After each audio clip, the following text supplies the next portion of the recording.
Alrighty. Good morning, everybody, and hello. Welcome to today's live stream, part 1. I'm going to try something new this week. I'm going to try to do 2 live streams a day. One in the morning and then one in the evening. The mornings primarily are going to be farm sim stuff. And then the evenings are going to be a hodgepodge of stuff. The mornings are going to be a little more laid back. The music's going to be kind of canned, generic stuff. And we're just going to do some farming, right? And just chill out, get back into the farm sim thing. And then let the night streams be a little bit looser with the, more modern music and, the rock and roll and stuff. And then have the, play whatever, I'm trying to find a happy mix here of what to play because, I want to get back into the farming side of it and play. I'm having fun playing Farm Sim again, and that's what it's all about. But at the same time, I still want to play the other games that I enjoy a whole lot. So we're going to try that out this week and see how it goes. Yesterday, I would have done the same thing, except I've been bogged down in legal stuff with YouTube and trying to get all that resolved. But anyways, let's get going. And apologies for the start of the stream this morning. Don't you love YouTube? And how, not YouTube, but Windows. And how every time they do a Windows update, your audio stuff on your computer manages to change. Yeah. So I forgot to check everything last night, or this morning before I streamed. I forgot to make sure the audio was coming over to the stream computer, which it was when the stream fired up and I saw the music going over. I was like, okay, well, that's working. No worries. But for some reason, my microphone wasn't hooked in, and it didn't work. So, but anyways, welcome to the stream, everybody. JC Trucking Josh, what's going on, man? How you doing? Mr. Blue Monkey, good to see you as well. Flatbed, how is it going this morning, sir? Hope y'all are doing well. So what are we going to do? It is day 2, where we last left off. Sunday when I was streaming, we did a great 8-hour stream. We had a great time. And I had intended to go until 10 o'clock. So, but about 7:15... Mediacom had other ideas, and my internet went out. So for those of you who were watching Sunday and the stream just abruptly cut off, that's because my internet went out, and not much I could do about that. Not a whole lot I could do about that. All right. Let's refill this guy. Get some fuel in it, and then I might as well go ahead because all the fields are pretty much in shape. I need to go fertilize the grass fields real quick. That I will do, and then we are going to fast forward to day 3 on the cycle and probably do a little bit of forestry work. That's my game plan anyway today. And like I said, this will be the first of 2 streams today. It's probably going to be all farm sim today. We'll probably do like 3 hours. I want to get to the point where I start at 10 a.m. every day my time. Either 10 a.m. or 8 a.m. It just depends. 10 a.m. works pretty good, but 8 might be better. So we'll see. You're playing the house flipper? Oh, that's cool.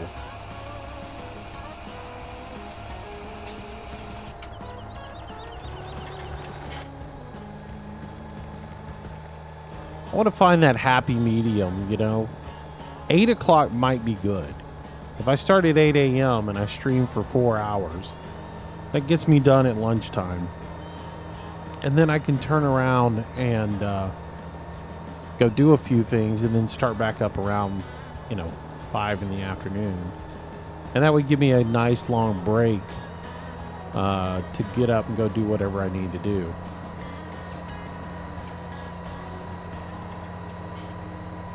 Whereas if I start at 10, there's only like 3 hours for me to go do something. But I think that's what I want to shoot for, is like a 4-hour live stream in the morning, and then, you know, a 5-hour stream in the evening.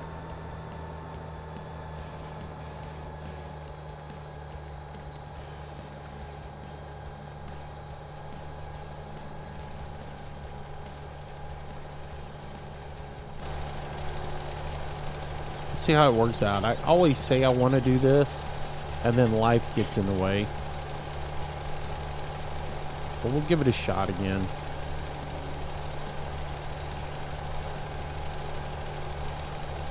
One of my biggest goals is to get back into getting some stuff up on YouTube.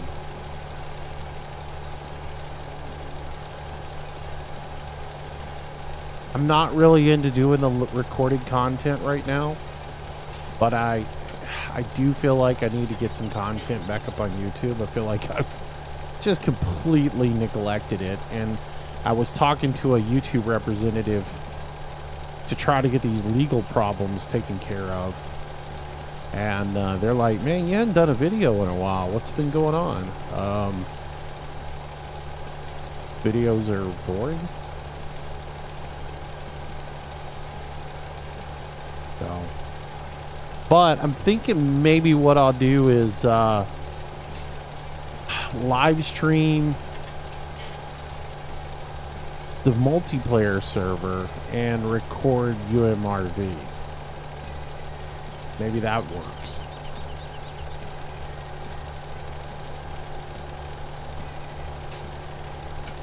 Though there is some of UMRV I want to do in multiplayer. So many things to decide. But anywho, Dense Weather, how are you today? What's going on?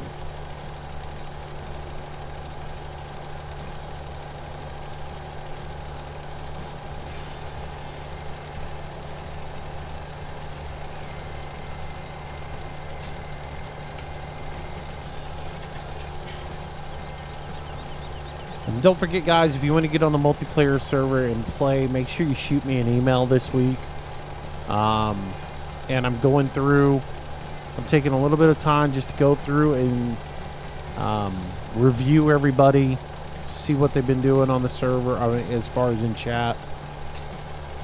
If you know, come into Discord and you email me or you message me and I see that you've been active in chat, I'll go ahead and get you set up for the server. If I see that, you know, you just came in that day and sent me into the thing, I'll probably hold off. It'll probably be a week before I, you know, put you online with us. But it won't take long. Start getting some people on here, because I'd like to have people on here playing around the clock and get it back to where we were with Graceland. It's not as easy when you're screening applicants, but it's, you know, the screening process has its merits. And again, I'm not really that strict with it. It's more about making sure that the people who come on and ask to be in the Farm Sim server really want to play multiplayer, and they're not just here to be a part of the live streams or to try to, you know, get on here and cause problems. Trying to get rid of all those people.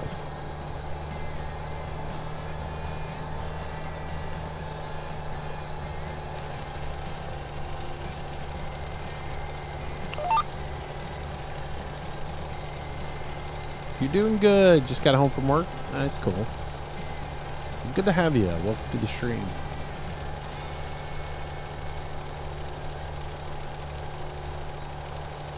Last night we did Wreckfest. I don't know if I'm going to play too much more of that. It's fun. Maybe if I spend some time working on it and getting my controller set up right, maybe it'd be better. I was miserable last night.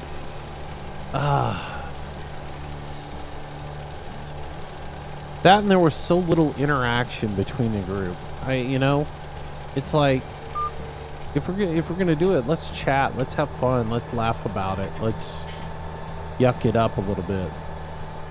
Everybody seems so concentrated in the racing, and and so serious about it. And it was like, come on, let's just have fun with it. I talked to them guys about that this week. Hopefully we can work it out. I think one night this week, Casket wants to do 7 Days to Die, maybe like on Thursday. So we might do that this evening, or in the evening one night, to play a little bit of that together. Though I'm not going to hold the server back. That's the one thing I'm not going to do. I'm not going to hold the server back. I want people to play the server, have fun with it. It's not going to be like before where we only played 2 nights a week and we only made 6 hours of progress a week on 7 days. I don't want that to happen. I want to actually make some progress. And, which doesn't really bother me if we're going to do a common area. Whoop, whoop, whoop, whoop, whoop. I got problems now. Oh, nope. My gear switching didn't work. Pay attention to switching gears before I give it gas.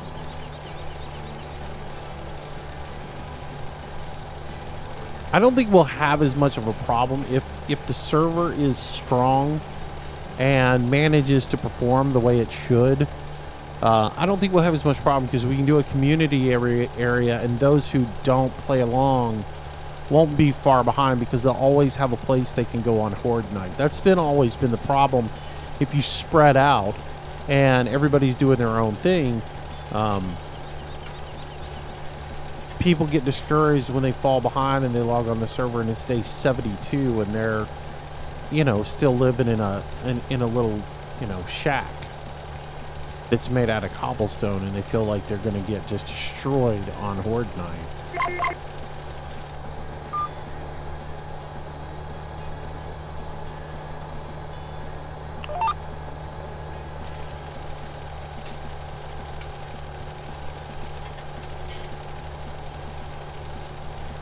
Hey, Hurricane 45, what's going on, buddy?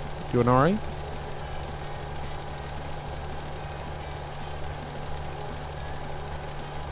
But again, I think that comes also with educating people about how 7 days works, because if you come in as a fresh noob on day 72, your Horde Night's not the same as my Horde Night is. Yours is noob Horde Night, not day 72 Horde Night. Doing well, how am I? I am fine, man. I am doing well. As I say many a times, better than I deserve.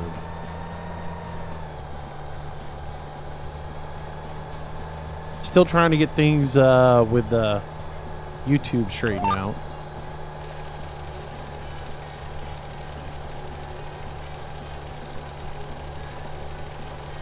I had a contact from them this morning. They just don't get it. I'm like, hey, look, this guy's trying to do a copyright claim on me for every video that's in my library. And I have the license to use the music. Stop it before he claims every video in my library. And the lady's like, well, send me an ID for the video and I'll have a look at it. I'm like, it's not a video, it's the whole library. Ugh.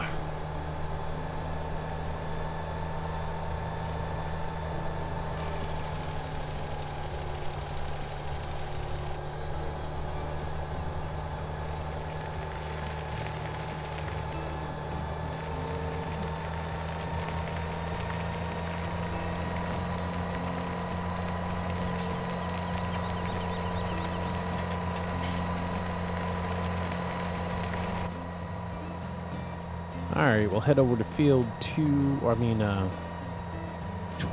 or 20, whatever it is. Put some fertilizer in it, and then we'll pock this puppy.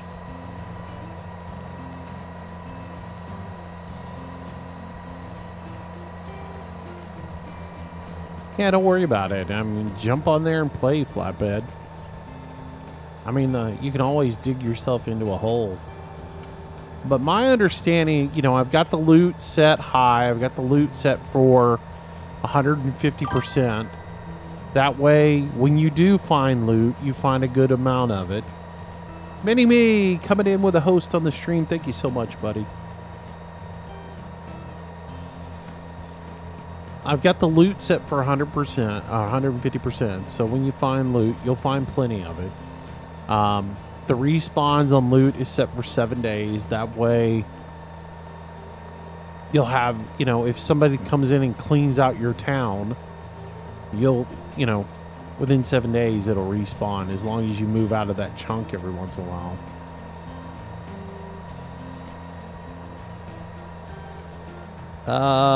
Hurricane, I thought you already owned 7 Days to Die. I thought you were on the server before, once before.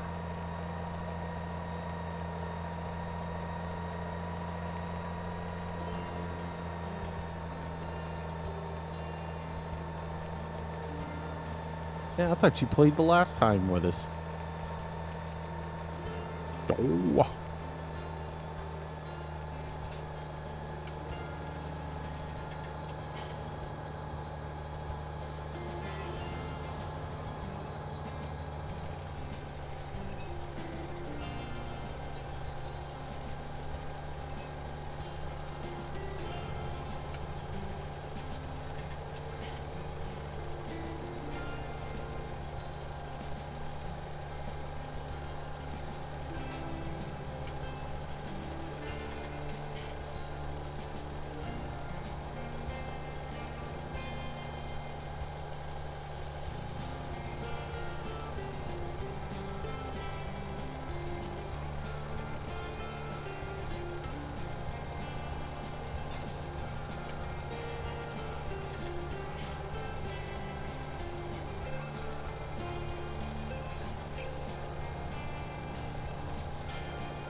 There, finally it worked.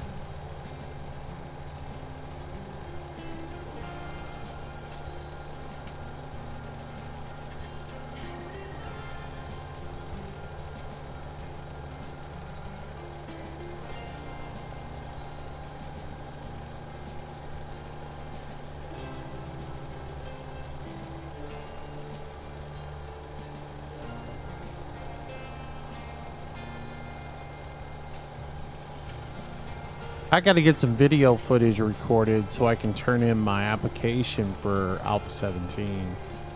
I need to get that done sometime this week. I work on it tomorrow a little bit in the morning so that I can submit that to the fun pimps.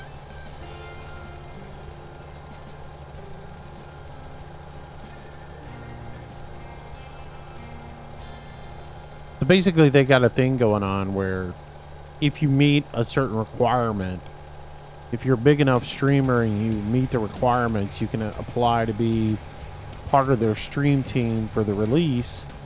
And I actually meet the requirements for once. So I'm going to try to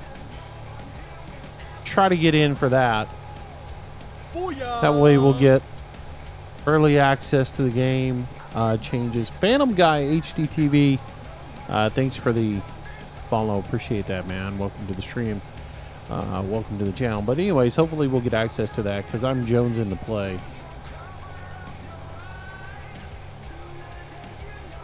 I'm curious to see how it's going to play now and how all the updates they've done as far as the vehicles is going to affect gameplay.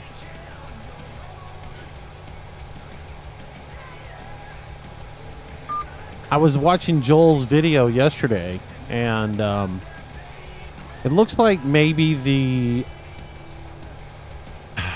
motorcycle's in. I know that much. But it looks like maybe the helicopter's not.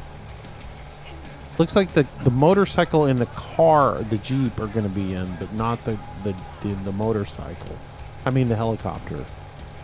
And they've changed a lot of the shading and everything in the game, which is going to be pretty cool.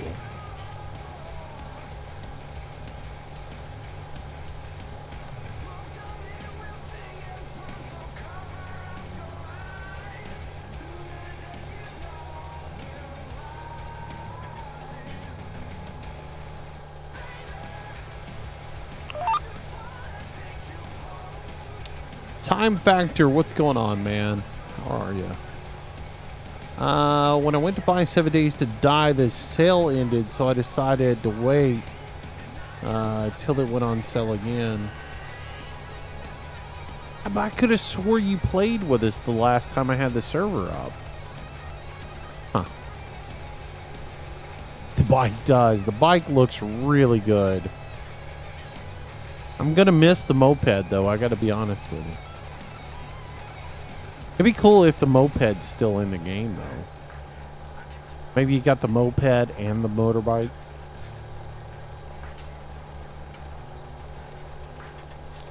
But I do like the motorcycle with its big spikes on the front and the... looks more like a chopper than anything.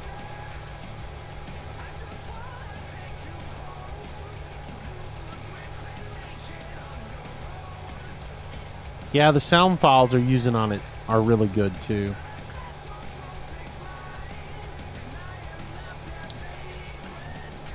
Yeah, it's pretty funny you can run stuff over with it.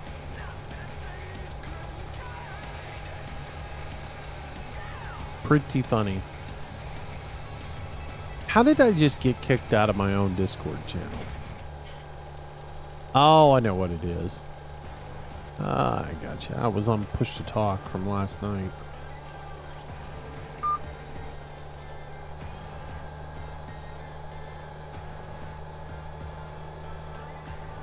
That might not have been the best fertilization job in the world. Let me make sure I didn't.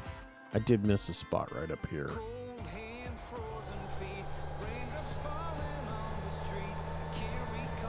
It was close though. I did all right for in-cab first-person stuff. Just missed this area.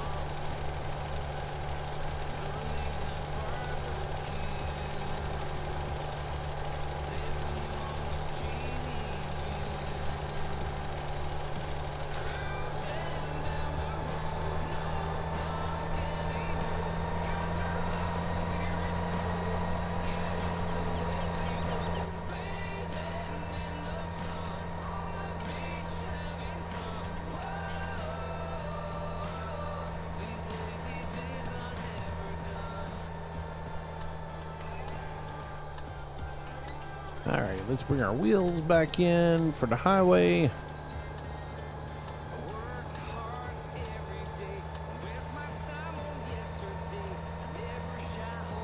Head back to the farm and then we'll head to day 3.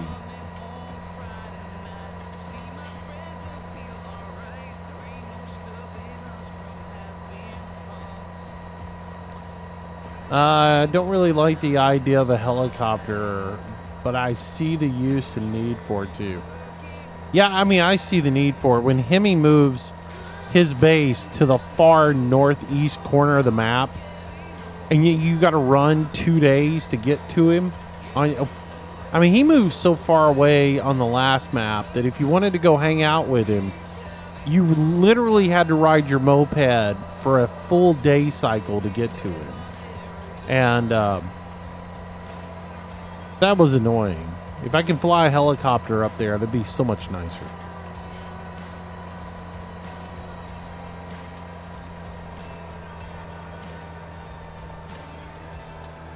But you know, in the zombie apocalypse, somebody's going to do that. Somebody's going to make a helicopter. Even if they didn't just find an old helicopter and get it to work again. Somebody make a little whirly bird. I mean, just look at Mad Max. Which, you know, it's the same design from the Road Warrior, so. It's legit because it's already been done in a movie. And we know movie imitates real life, so.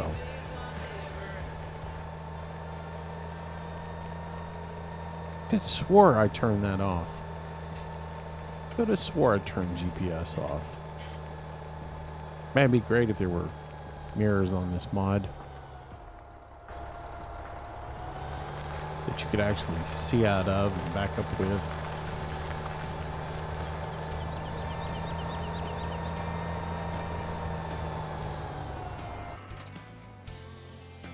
All right. Last track time. 17, 8, 20, 19. We should be good to go, right? Skip night. Let's go to dawn.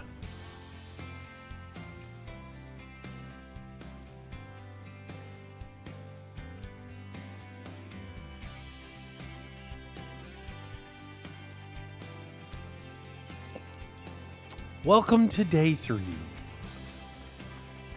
All right. And we got some growth over here, which is good stuff, right? We check out with our little handy dandy growth meter. See that we're 17% grown, 7% moisture, 100% seeded.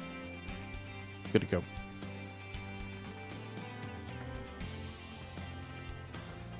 Good stuff. Good stuff. Fertilization's good on all our crop fields. We just, at this point, we're just waiting for them to grow in. So what are we going to do in the meantime? I am going to do some forestry. I'm going to do cheap man forestry again. Forestry on a budget is what today's episode is going to be. And we're going to, convert the 6Rs over to having front loaders on them, because I did make some equipment upgrades since we were last on the farm, because the last time we were doing baling and everything, I realized some of the stuff I had planned to use wasn't going to work together. I didn't quite test everything out enough to know that some of the stuff wasn't going to work right, so I had to go back and rethink a few things.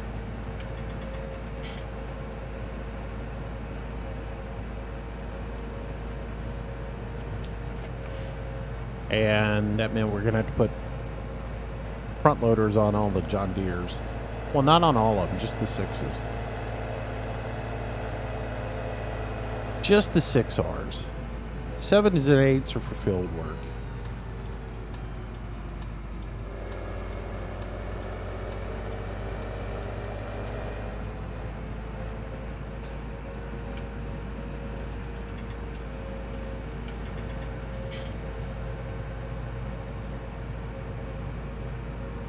Hey, DPP, how you doing today, buddy?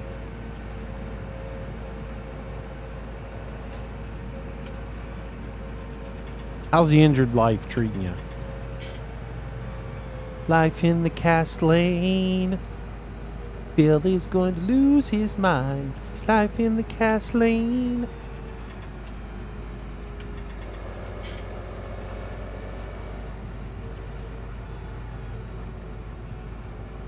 That was my life last year, so I shouldn't joke too much about it, should I?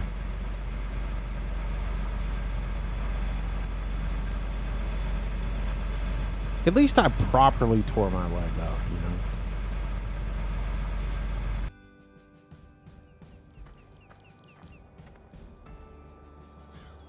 All right.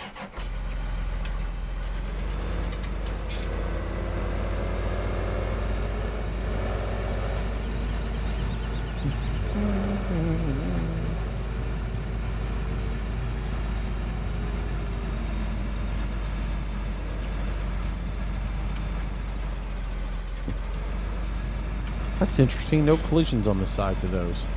You just drive right on them through them. Alright, so that's the good. I still got a couple of pieces of equipment I need to move, but for now I'm good. Alright, so options for forestry. Of course, a chainsaw. Let's go with the Husqvarna. Buy that. Then let's see. For equipment, I guess I could go with the. I got two choices. I could go the really expensive. Well, not really expensive because we're gonna lease. I'm not gonna buy. We could go with the Stipa, and I could just do the old the boom loading of logs. And we can sell logs off completely. We could go with the wood chipper and chip. Or I could go ultra cheap and I could use the timber runner here. And just boom everything in. Danger prone Phil, I'm sick to death of the casts and my crippled sticks. Yeah. I tore 2 ligaments in half. Yeah, that's not proper though. When you snap your leg completely in half, that's properly doing it. You just kind of, You know? I mean, come on, man. You gotta break a bone. You gotta really break a bone. You gotta have something protrude out through the side of the skin, you know. Lease on that's 4,000. Yeah, I think that'll work. We'll get it. I haven't done any boom work in a while. I need something though to push some logs around with. Let's see. Let's use this guy. $5,000 to buy it outright. I will end up using it more in the future, so do I want the 2-1 or the 4-1? The 4-1 seems better for wheel loaders.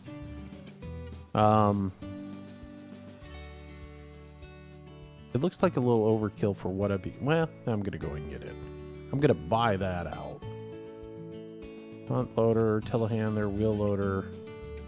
Yeah, front loader. Buy that. We'll buy that out so that we have it for future use. That should be enough. That should be enough to get started.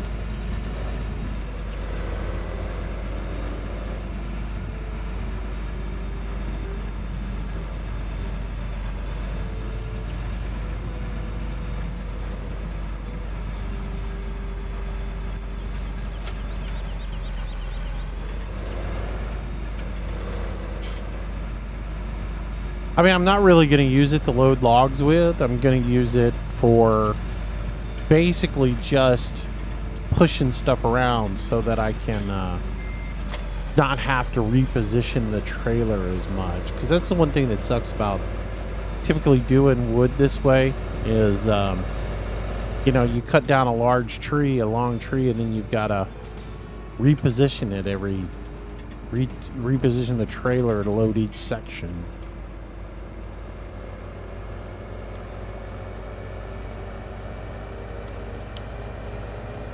So just use the log grapple in the front for the most part just to push everything around.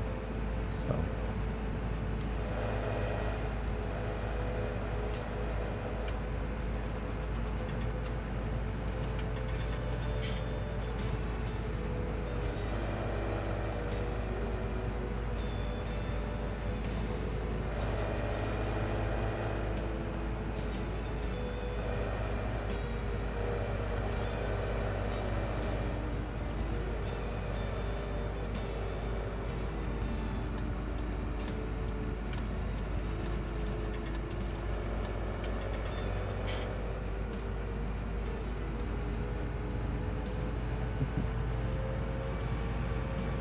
yeah, they had to redo Phil's cast because his leg was too fat. It wasn't because, you know, of, you know, him doing anything else.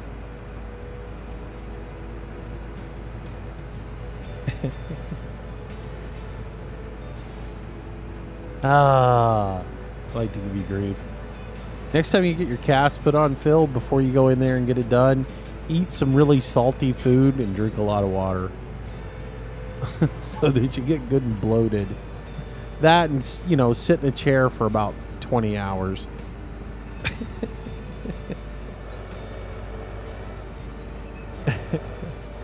And then you'll be a real mess. I don't know why I came here. I should have just turned down that one street. Headed back to where the trees are. Where do we want to cut trees from? That's what I should look at. I guess right up there where field 2 is. We'll cut back in behind there.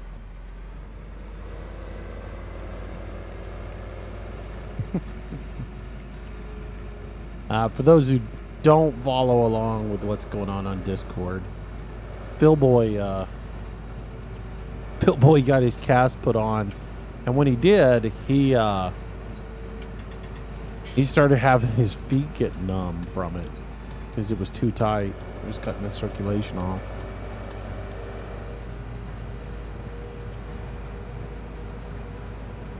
Because when you sit all day with your leg in a cast, sometimes the blood circulation doesn't go very well. And your leg will swell up a little bit in there, and then you get numbness in your foot. Been there, done that.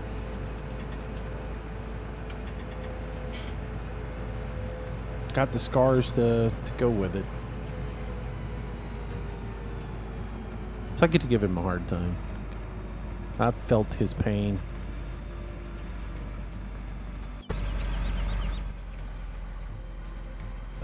Turn that off. All right. So we'll just go in here and follow a whole bunch of trees down and have some fun with it. Doop doo doo doo doo. Oh, that one leans.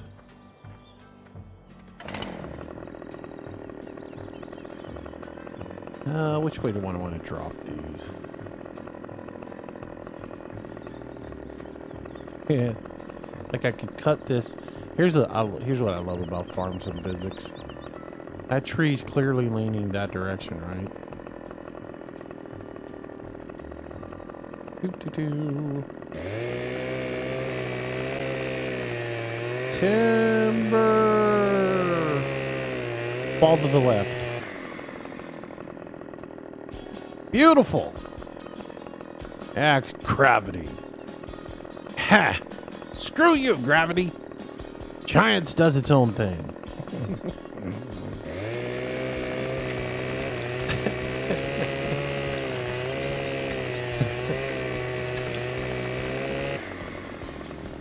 If you cut a tree leaning clearly to the right, which way is it going to fall? Left.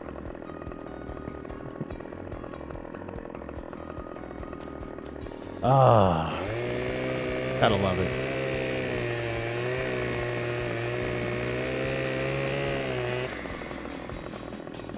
It's Giants for you. Hashtag that's so Giants.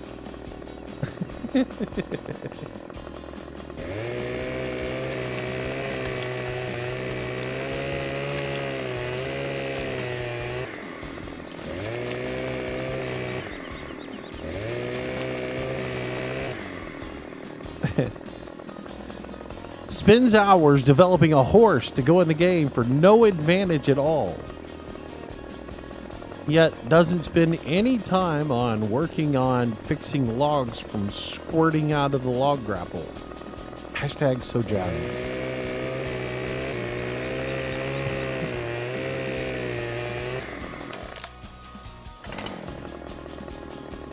That's one thing, you know, it's like, awesome, we're getting a horse and some dogs.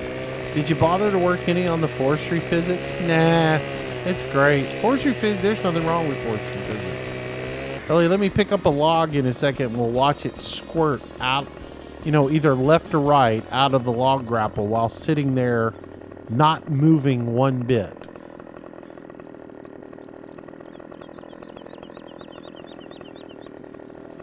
Yeah, that's natural in real life. When you put a log in a grapple, it's not going to sit there. It has mind of its own.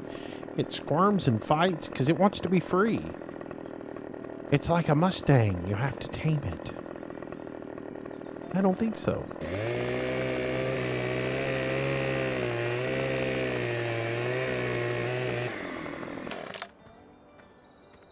Boom.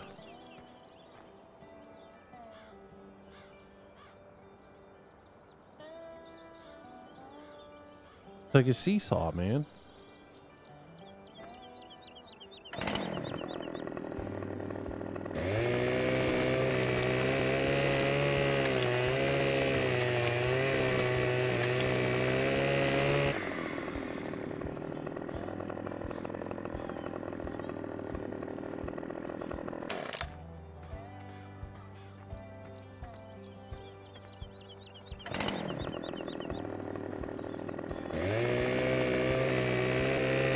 Flatbed, I normally avoid Forestry.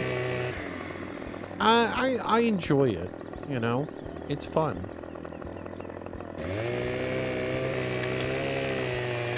You know, I think back to how I played 15. Because I, like, try to remember how I used to play the game versus how I play the game sometimes these days, you know? And, you know, if you're not fast-tracking time and trying to always be planting and harvesting, you know, I used to do forestry in between to have something to do in the meantime. Like, I look back at what I used to do on My Big Country.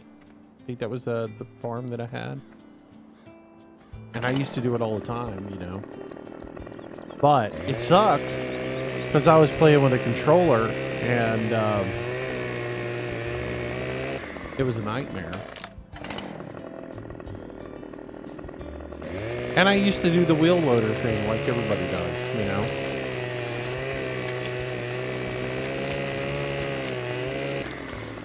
You know, for all the people who go, you know, life is so much easier if you do it this way. It is, right. It's easy. But I don't want to do easy. I want to complicate my life. I want to make it so frustrating. You know.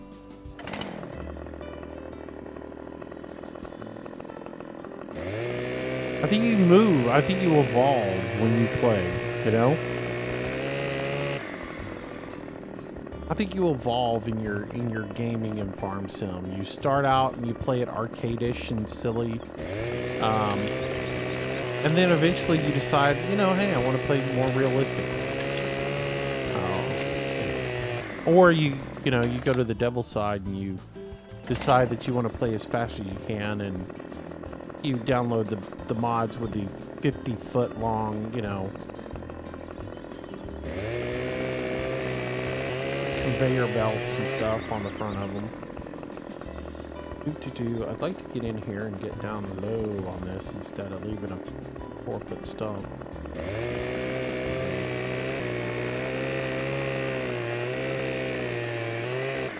It's like that new John Deere 8R that came out the other day. You know, everybody's all about how great it is and everything, and how, oh, it doesn't bog down when you go up a hill. It's super fast. It runs so fast, and it doesn't bog down at all when you climb a hill with it. It's such a great mod. And it's like, okay, well, I guess if that's what you want, if you want to take out all realism out of it, that's fine.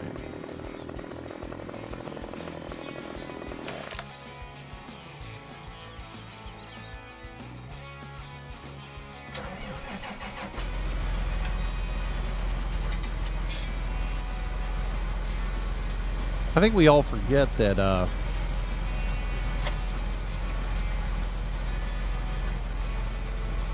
just because a hill's not huge in the game, I think sometimes we forget there's scaling involved.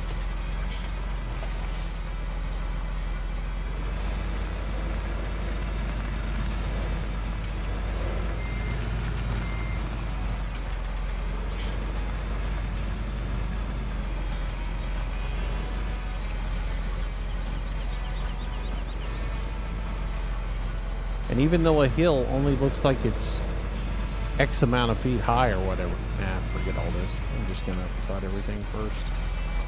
I was going to try to push all the logs together and then cut them. But I think I'll cut them first. Let's get here. Come on. Wait, why is my mind not working?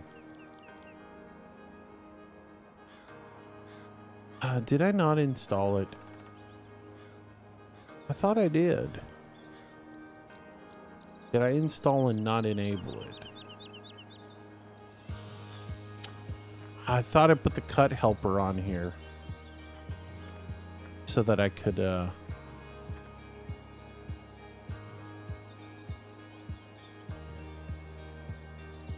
Apparently I didn't know. Darn it. Oh well. Gonna have to eyeball everything.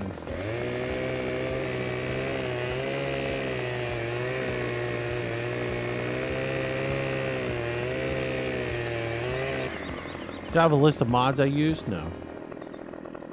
No, I sure don't, man. I stopped doing all that stuff. Nobody appreciated the effort that went into it, so I stopped doing it. You know, you think to yourself, "Oh, I'm going to do this. I'm going to be nice to people and help them out a little bit."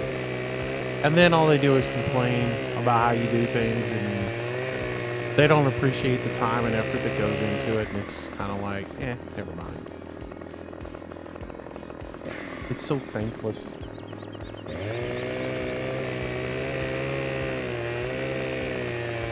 I mean, it takes a, you know, it's finding good mods takes a lot of time. And when you're a smart aleck to the people who actually find the good mods and you disrespect them, why should they help you? I mean, it took you a lot of time for, and I'm not saying you, I'm please, but it's like one bad apple ruins it for the whole bunch type situation. Because you do it out of kindness of your heart and try to help other people out, and then they come behind you and just don't appreciate the effort that you put into it. And it's like, well, why should I go out of my way to share the knowledge that I've got for those who don't appreciate it?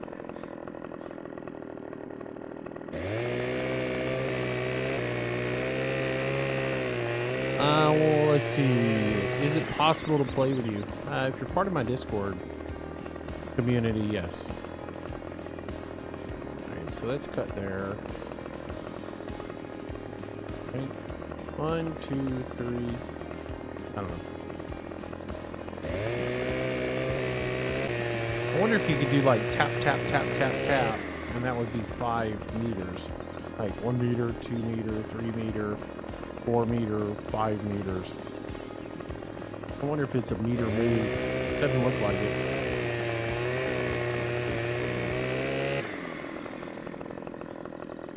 One, 2, 3, 4, 5.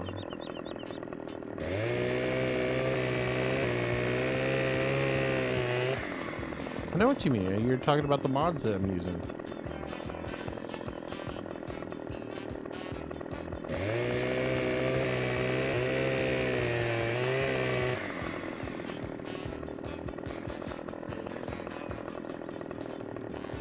Steam has no ticket email I can find. What do you mean?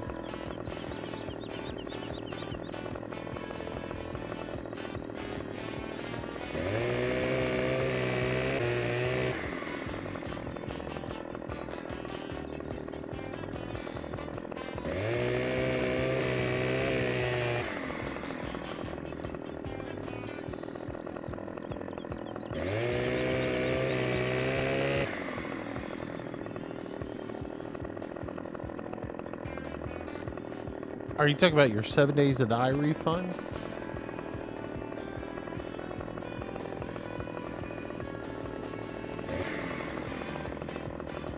So what'd you do? Did you like buy 7 days to die and then decided you wanted a refund and come back and get it during a summer sale or something? Is that what you did?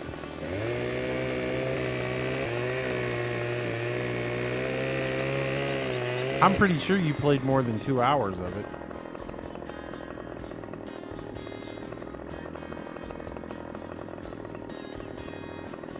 I could have swore you were on the server with us.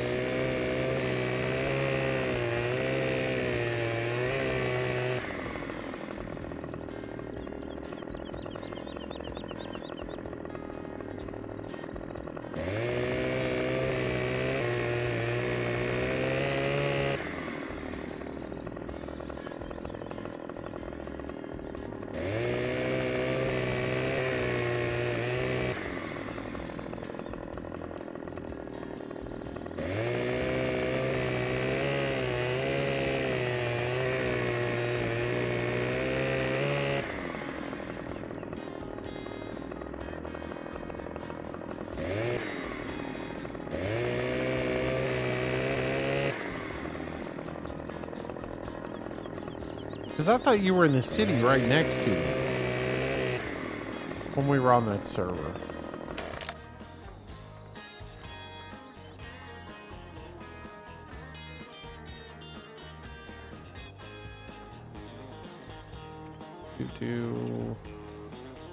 Got this one yet? I don't think I did.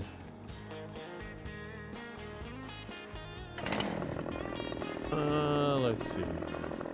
That right there.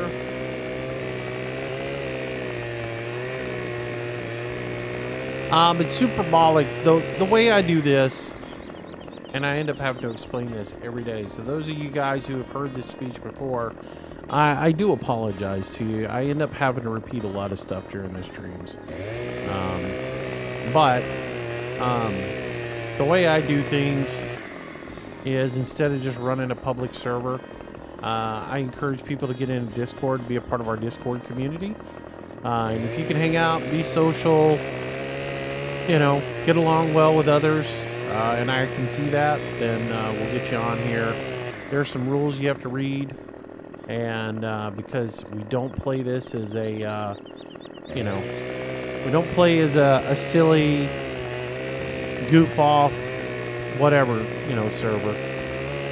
I'm going for immersion, realism, trying to do things like you would do in real life, you know.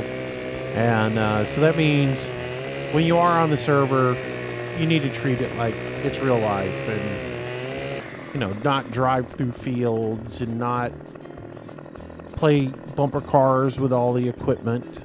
And, you know, when you do use a piece of equipment, you put it back where you get it from.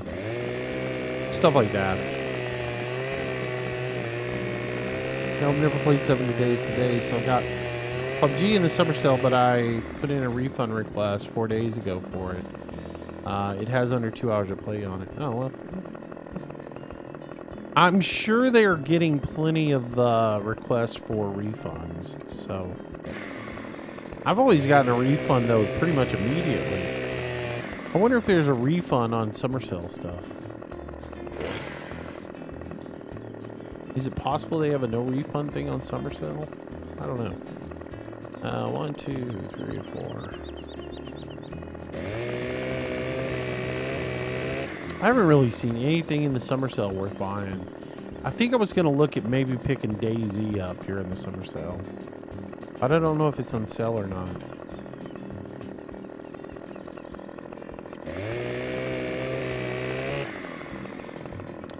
Though I'm thinking I might get rid of that.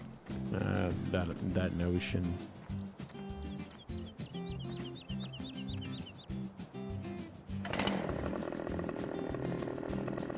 Sort of having a change of heart with what I'm going to play this year.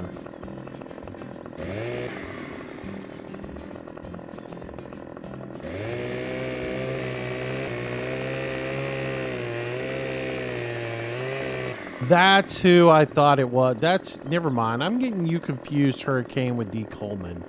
D. Coleman's who played with us on the server and was right by me. And then I think he ended up going over with him and Throwdead or whatever. Now I remember who it was.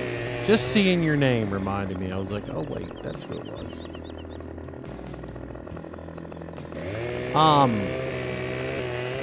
DayZ is down to $27.99. That's not that big of a drop, is it? Because it was only like 30 something. That's only like a $3 whatever. I was hoping it was down around 20 bucks. Or maybe it was 40 bucks. I don't know. Yeah, it's not very huge. I look at DayZ and it's interesting, but it looks, I always think it's a running simulator. And it's so, like, you run, you collect a bunch of stuff, you die to the stupidest things, and then you got to start all over again. Run.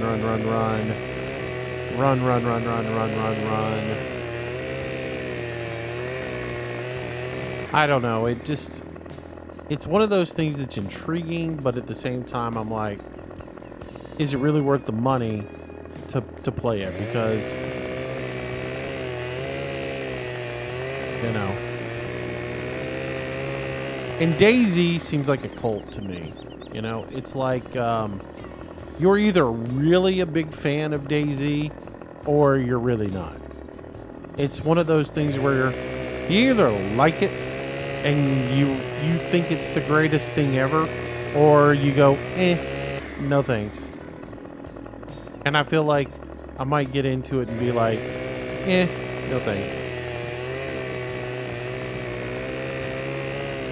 Oh, I was sitting here, Hurricane's been talking about buying 7 Days to Die, and I kept thinking he owned it already. And for some reason, I was getting him and you confused because I remember, you know, when we had the 7 Days to Die server, the little town that I was built next to, somebody came in and was looting it, and it was you. And I didn't know that, I didn't know he was, that you were even anywhere near me on the server at that time. And, but anyways, it was in one of the renditions that we did, one of the builds. You and I were pretty close together, but for some reason I was getting the two of you confused, and I was thinking that it was him. So that's what it was. And then as soon as you came in and said something, I was like, oh, never mind, it was D. Coleman.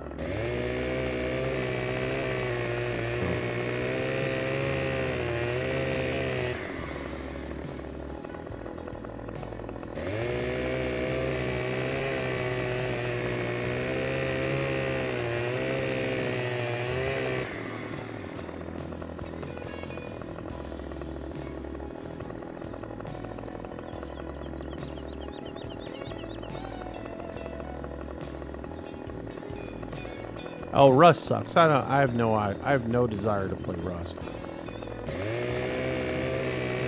If I'm gonna play a game that's a survivalist-esque game that's Rust, I'll play something else. There's plenty of games that are Rust-esque that are, I'll play Conan if I want to play Rust. Conan's better than Rust.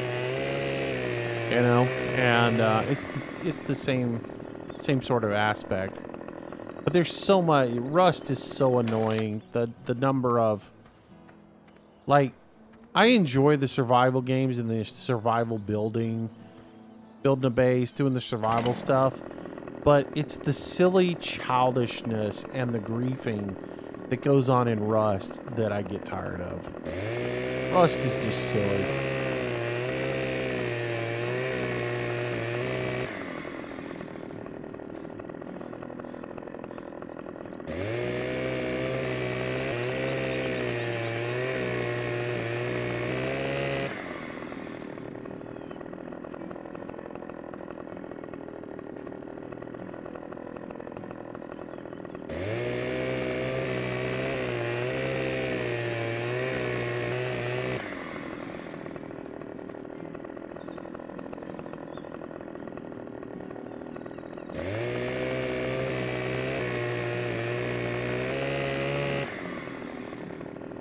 To me, with PvP like Rust, and this is what I've never understood. I understand good PvP. Good PvP is fun, right? And good PvP is when you find somebody who has equally or greater gear than you, and you can get into a skirmish with them, and it's a challenge for both of you. That's good PvP. Getting onto a server, establishing a base and getting really well geared out, and then just going around and trolling people the minute they get on the server and destroying their bases and stealing all their crap isn't good PvP. And especially when you're like, a person doesn't have squat. They just got like the bare basics. It's clear they just got on the server. And you go and, and basically go grief them the entire time they get on there. To me, that's not entertaining. Ha ha ha, I ran around and I killed a bunch of noobs the entire day.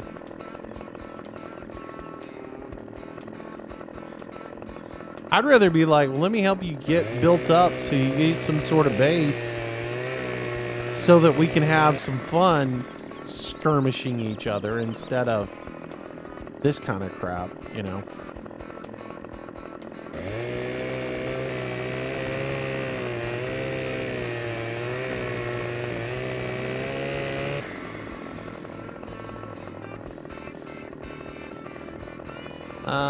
I can't agree with you more. Rust is very annoying, but you play it solo if you had to play with 2 or more people because everybody runs in clans of 4.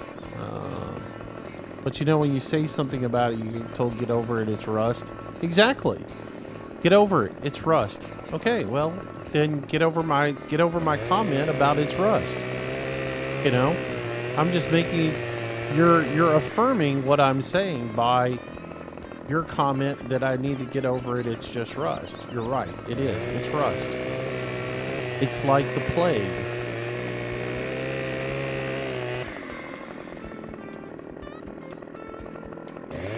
Well, it's not really the plague. It's more like AIDS. You thought it was a good idea to play, and now you've got, you know, a disease that is just nasty.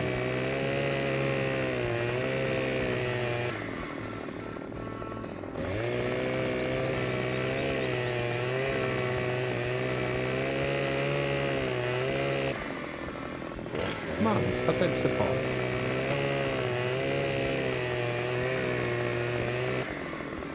There we go.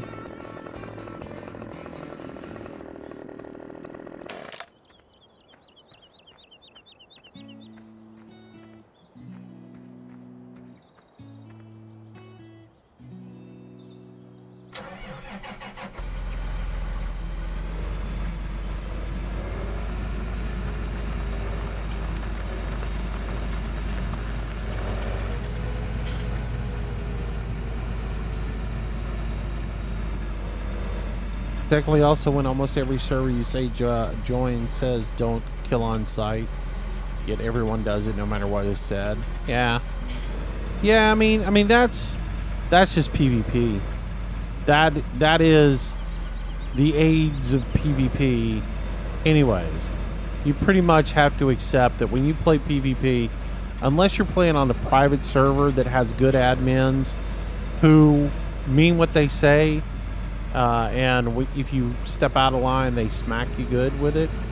You're pretty much going to run into that. That's everywhere. And, you know, when there's no financial consequence to what you do or your actions, then it's easy enough for you to join the server and go, well, who cares? You know, what are they going to do? Kick me off the server? I'll go do the same thing somewhere else, you know? And so that's all they got to do, and it's that way everywhere, you know. That's every single game you play is that way. There's always going to be that. That's just the nature of PvP. Like, I mean, I've played on some good servers. I've played on some terrible servers. You know, I've played on servers where the rules were there's no offline raiding, you know, and then the admin turns around and offline raids everybody, or, you know, one of the admins publicly is offline raiding because he wants the policy changed, because he likes offline raiding, because he's such a wuss. He doesn't want to have to fight anybody. He wants to be able to raid when his schedule is permitted, and he doesn't want to have to worry about people defending themselves while he's doing it. And I've run into that many a times too on servers. It's sad the way that PvP community is. It's just...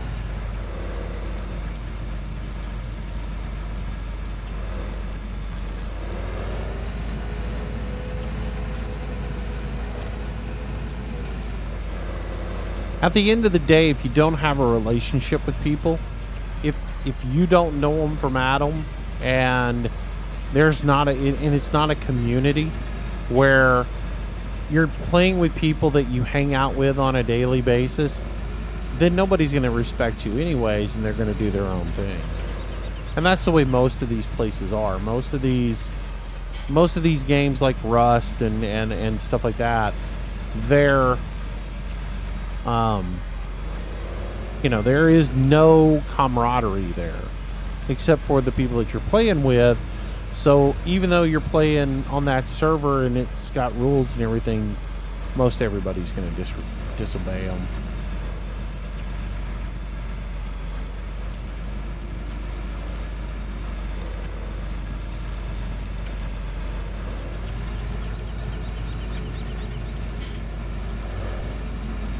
That's all I like. I know one day there's going to come a time when somebody's going to go out and on like the 7 Days to Die server, somebody's going to go tell their friends they come play on it, and they're going to tell their friends to come play on it, and we're going to have an issue where I have to kick a group of people off because they go around and raid bases and stuff like that when we're offline. And you know, just because they want to have fun and they think it's funny to disrupt people, you know. It's the same mentality as people who get on the farm sim server and drive through the fields and destroy the crops and stuff like that when nobody's online. So you come on the next day and you're like, well, what happened here? Oh, well, you know, I think my buddy might have done that. I know I was told not to give out the password to people, and I did it anyways, and hey, this is what we got out of it. Oh, I can't fold in those cards. Well, that sucks. It happens in every community.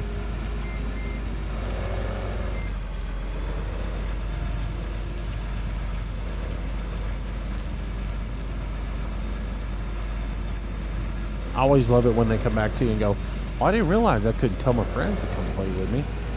It's stated in the rules. This is a community server. If they're not a member of the community...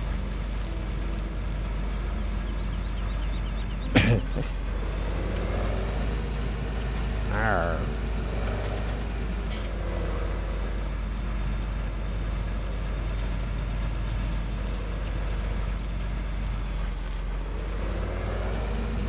We can't grief them and give them crap every 5 minutes if they are not part of the community.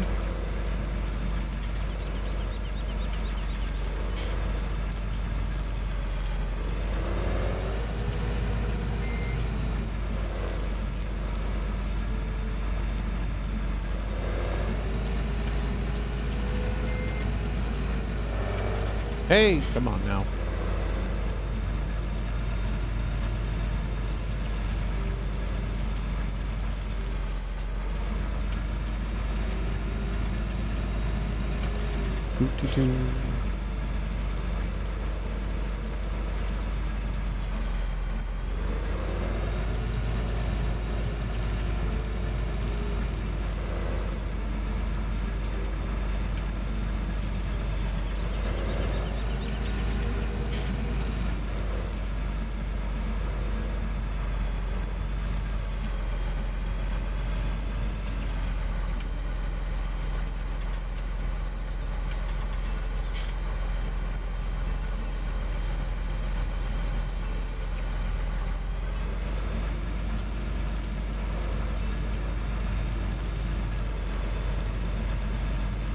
I imagine their refund policy on summer sale stuff is exactly the same as everything else. I was just spitballing as to, you know, why maybe you haven't heard anything back. Because I know, like I said, the couple of times I've refunded a game, they've refunded it like immediately. I mean, it's been within the hour I've had the refund processed. So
Stupid trees.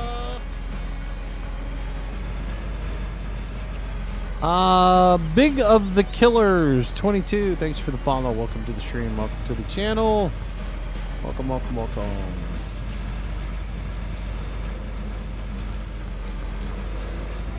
Who was it yesterday in Discord was talking about they couldn't get on Truckers MP? Just so you know, Truckers MP is not updated. So if you want to get on Truckers MP, you have to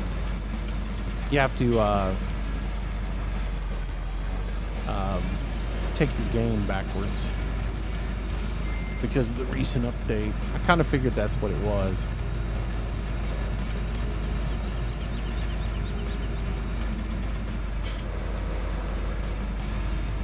I looked last night to see.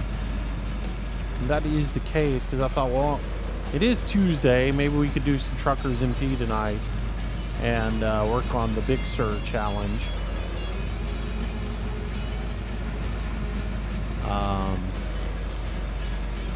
Which then, you know, the better part of my brain kicked in and was like, yeah, Big Sur's gonna be packed right now.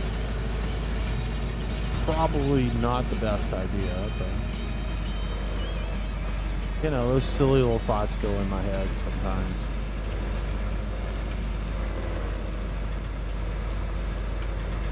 But with that said, they you know, who knows when that guy will update it. Because you know they only have one guy that works on the ATS side of Truckers MP, so it could be Christmas before he decides to update it.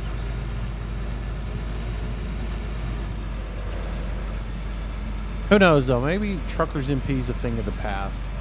Maybe that's the reason Truckers MP is also scaling all their servers and everything back. Maybe they realize their days are numbered. I don't know. Who knows?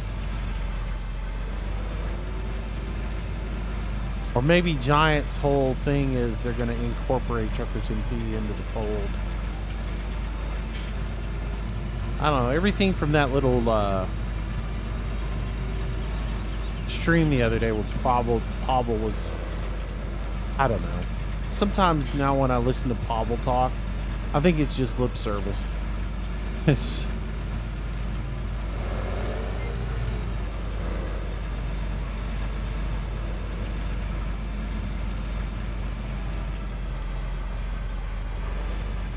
It's like, yes, there's a new truck coming to ATS, but we still have some legal stuff that we got to work out.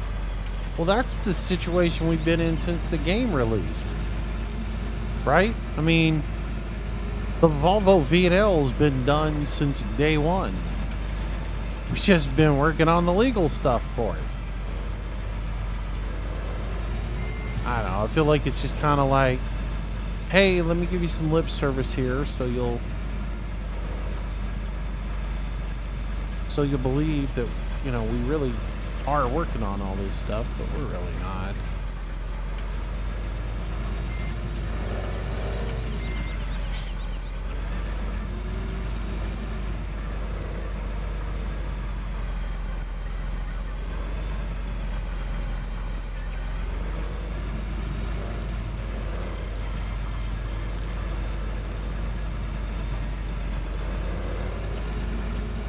Curious. I need to go back and look.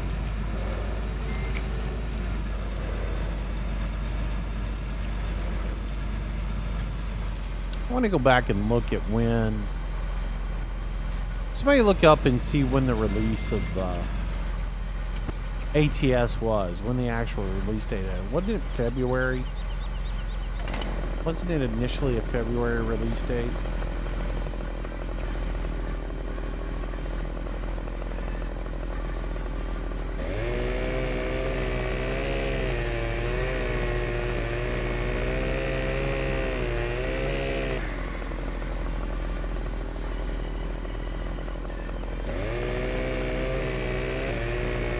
If somebody can look that up for me, look up when the original release date of ATS was. Give me the month and the year.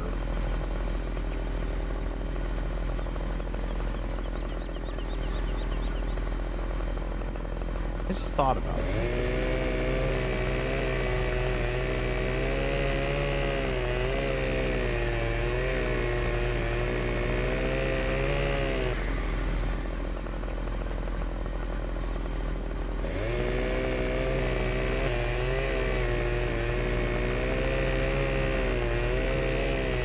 February 2016.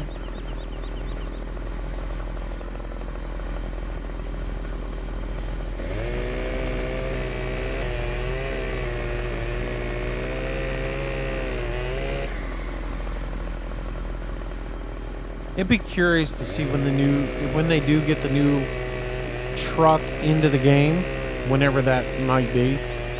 It'll be curious to see what that date is. If it's February 2016 or 2019, then I'm wondering if they gave PACCAR like a 3-year exclusivity on the game.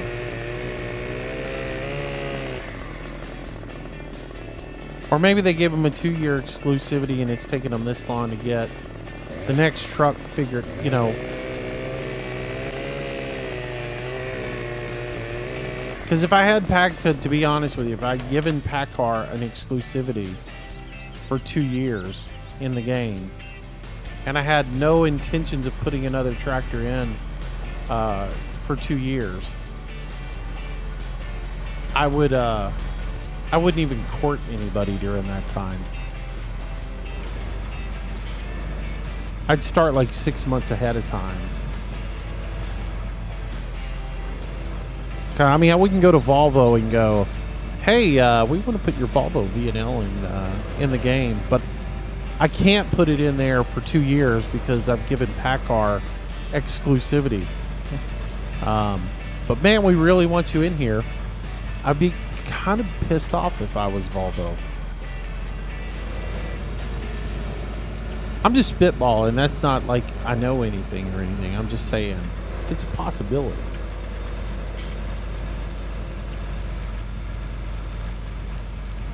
I still can't figure out how it's taken them so long to get another truck in otherwise.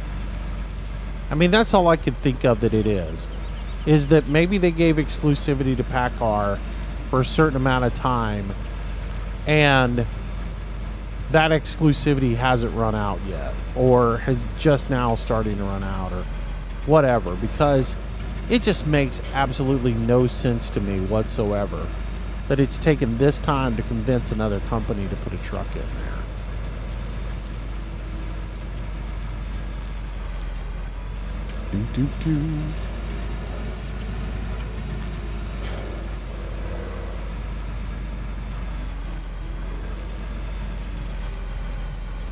Don't seem right, I'll say that much.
I don't see where they could give them like 5 years, but a couple of years, I could see that.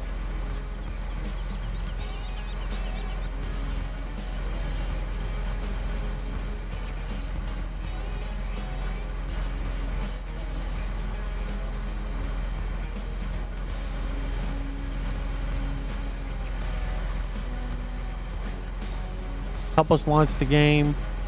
We'll put your line of trucks in there and give you exclusivity for 2 years.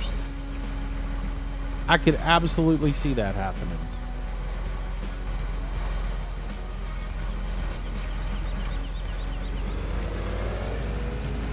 But we won't tell anybody.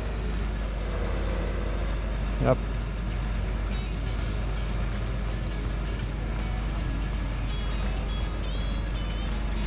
Totally see that being a possibility.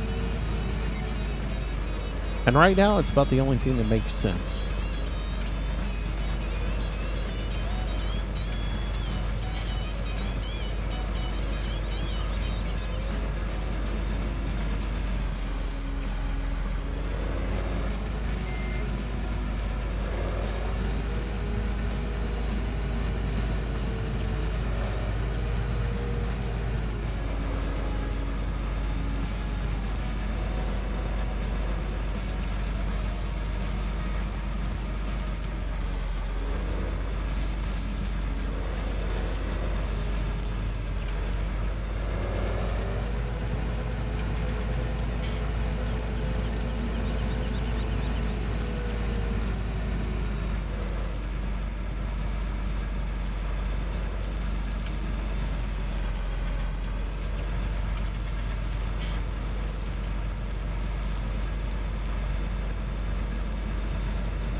That's a pretty good stack of lumber there.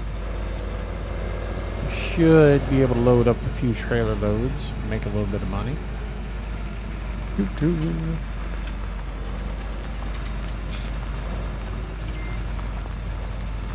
guys have gotten quiet on me again. What's everybody doing?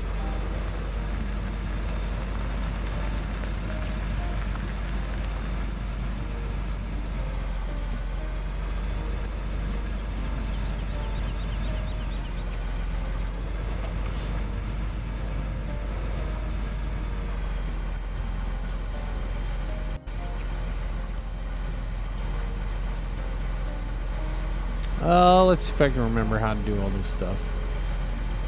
I gotta move my coffee cup out of the way so I can bring the other joystick over. Let's see. I've got... I think it's V I gotta hit. Nope. What is it to change controls? Nope, that's not it. Come on, which one is it? Z? No. Left control Z. There it is. Oh, and I'm sitting... Go figure, I'm sitting right on this stump. Good job, Moose. Oh, just a hair. Now the wheel's sitting on the stump. There. Right there. Right there. That's all we need to do. Coffee cup, you're getting annoying. You're in the wrong spot all the time. Hey, Moose. Let me move over here. How's this? Is this better? Okay, now I don't have control of that. Control Z. Bingo.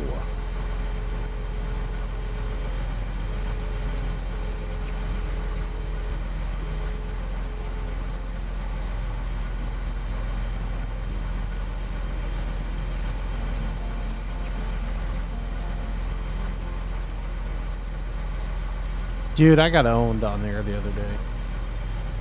I'm telling you, I had bad luck. I normally can like run on a 7 days die server for a very long time, and other than just making silly mistakes, not die. And Saturday, I died all the time. It was just bad luck for me. You know, I just kept running into dogs and wolves every time I turn around, and you know, early in the game, if you ain't got a good gun and a perch, you're gonna die in that situation. And I kept getting owned.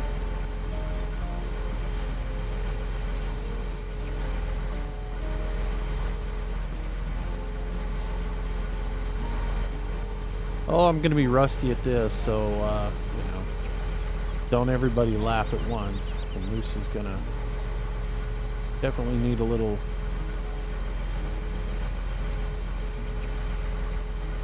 bit of work at this.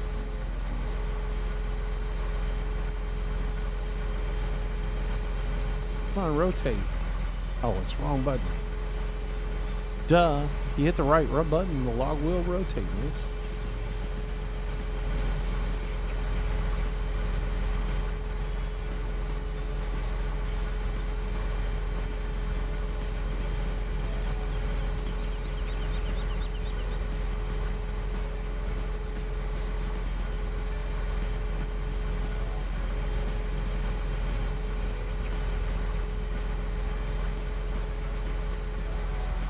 I think the funniest thing, though, is I look back on it, it's kind of a chuckle.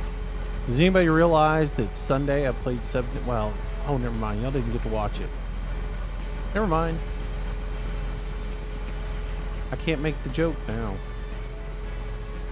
Doesn't work. Oh, darn me for not live streaming it. I was going to say, you guys realized I played 7 Days to Mine for, you know, a whole night and never dug a mine. It's Scrabble would have been so disappointed. Like, Moose isn't in his natural habitat. I didn't do any farming. I was totally out of practice, man. It was like, I mean, and that's part of my whole reason for starting that server back up, is I want to get back in to the mindset of the game and the mechanics of the game before 17 comes out, because I want to not suck when I play 17.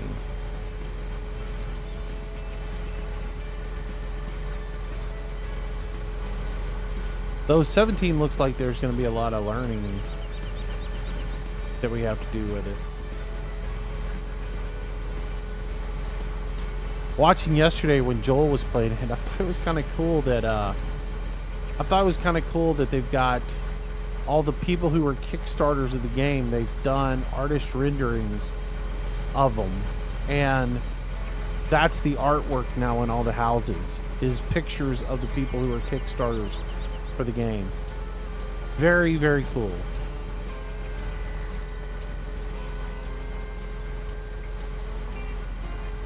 I was wondering how they were going to do it, and it turned out really neat. And the fact that things like safes and stuff are hidden behind the pictures of the people. So you had to check, because there might be a safe behind your picture. Which is going to be funny, that awkward moment when you come up and you find yourself in the game and you go, hey, look, there's my portrait on the wall. Very cool. Now, do I destroy it with my axe so I can find out if there's a safe behind it? Or do I leave it? It would really suck if it's the very first one you find in the game. And you're like, oh, I really need a safe. Could use that safe that's possibly behind my picture.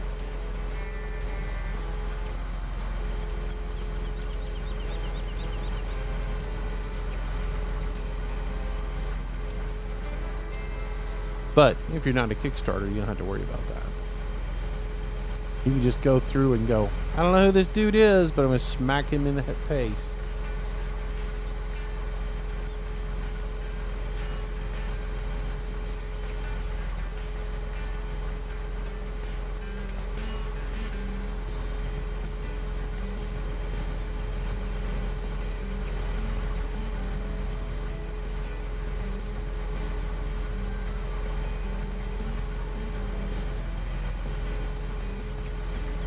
I didn't notice the Kickstarter deal, but wasn't paying much attention like usual. Well, you know, here's the thing. It's really hard to watch Joel play the game, because for a person who is developing the game, he sucks at playing his own game. He just absolutely is the worst person at playing that game. I've watched him do stuff before and just thought, you're the freaking developer of the game and you absolutely do the stupidest things and suck so bad at it.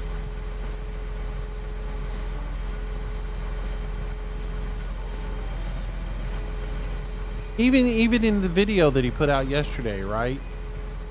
He's like, in the building, he falls through the floor of this house. And granted, he's saying he's never seen this model before, which I don't know. I don't know if I believe that 100%, because, you know, he was like, oh, and look over here. There's this is a cool feature. There's a hidden thing behind this part of the wall, and oh, look, there's a hidden chest behind this picture, and it was like, wow, he just got really lucky with those two things being both in the same room with this house. But so I kind of had a chuckle at that. And oh, I forgot to pack this thing up. Yeah. So yeah, I question how much of that is realistic, that he doesn't know those things about his own game. But I forget, on this trailer I gotta do this. And that log is not locked in. It's going to fall off somewhere.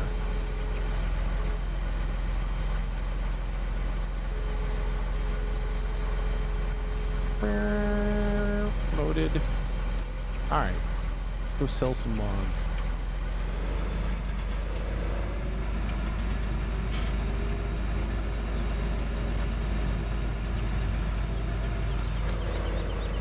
Yeah, it is. He tries to act surprised, but knows exactly what's going on. Exactly, man. He's like, oh, wow, I fell through the floor. And then he's down in the bottom of the house, right, in that sewage pit thing that's underneath the house. And he's like, well, how do I get out of here? I got to figure out. The zombie comes and walks up on him from coming down the stairwell and comes and approaches him, and he has to shoot and kill it. And yet he's like, oh, where'd he come from? And then how do I get out of here? It's like, what, are you expecting us to yell at the computer screen? Go to where the zombie came from, moron. There's a set of stairs there.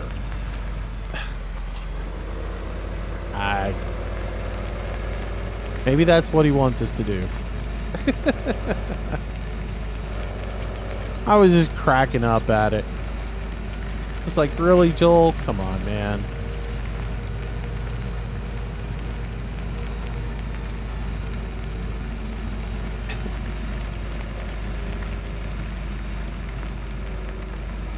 I guess if that was what he was trying to accomplish, he succeeded.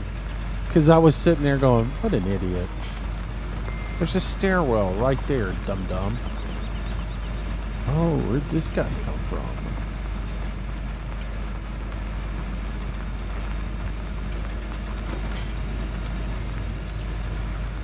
Come on, logs.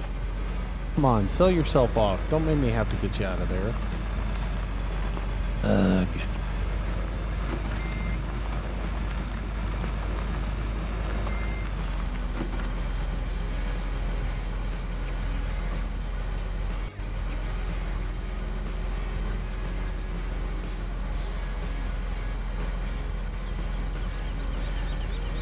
Alright, y'all all sell. Don't make me have to unload you.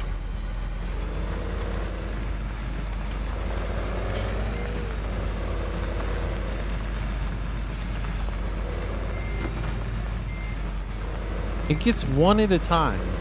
I guess the hitbox is so low that just the very one down at the bottom is getting sold.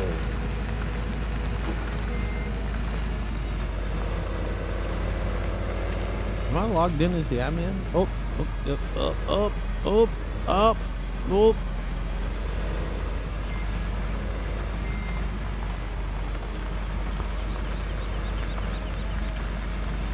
Maybe I center up a little bit.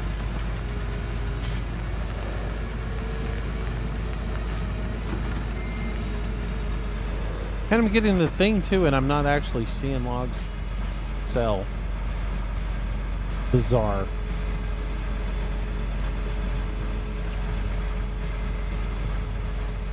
Alright, let's do this quick. Come on. Or let's do it not so quick. Are y'all all glued?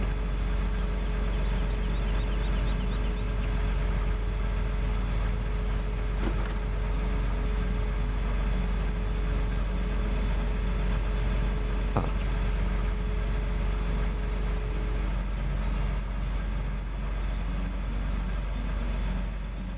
We can use the crane and get it done quick. Falls off the ladder. Goes into the crane, raises the crane. Let's see if I can remember what controls we got here. That's open and shut.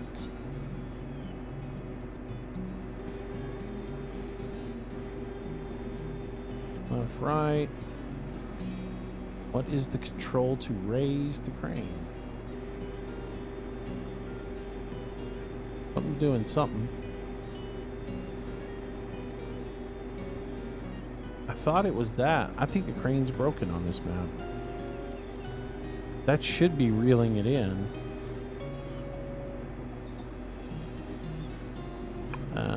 Let's see. Alright, so so that's left, right, forwards, backwards.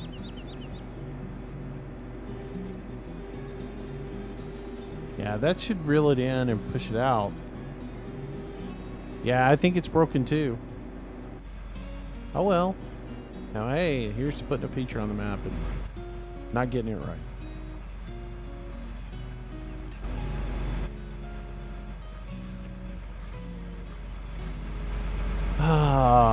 You know, well, so we'll be doing it this way. I wonder if you can drag the logs into the lake and unload them there. Just back the trailer into the lake. Oh, this grapple sucks.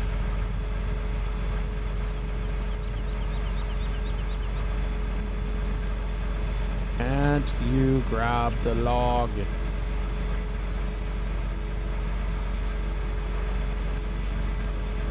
No, everything's perfect in Farm Sim Forestry. We don't really need to repair anything in it.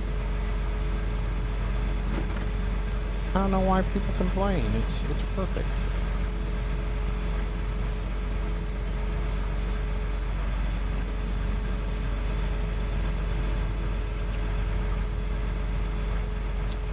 I'm not getting any money here.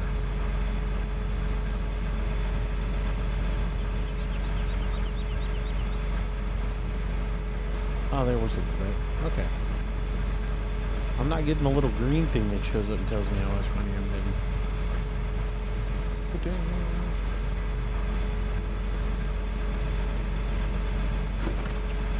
Yes. Pay the man.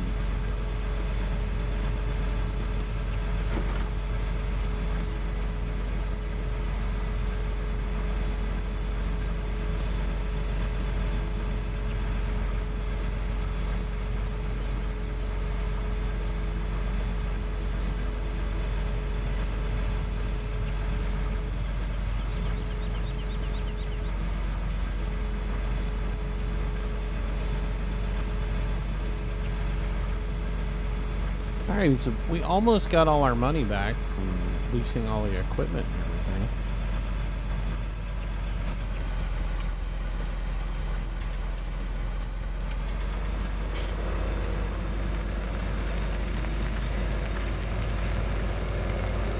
I have to push that thing out of the way so it's not there sitting there.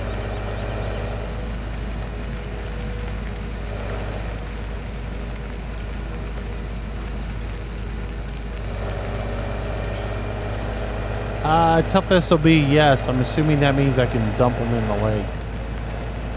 With a yes. Hope that's what you mean.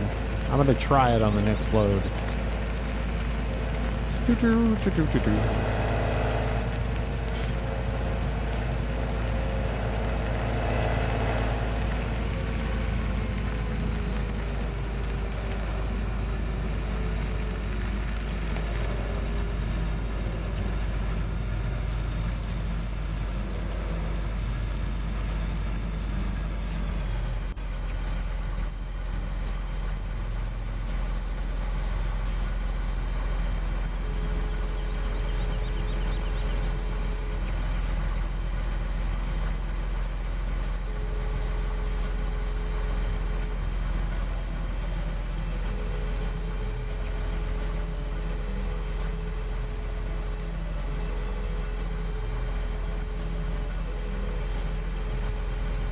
Nope, nothing wrong with Forestry.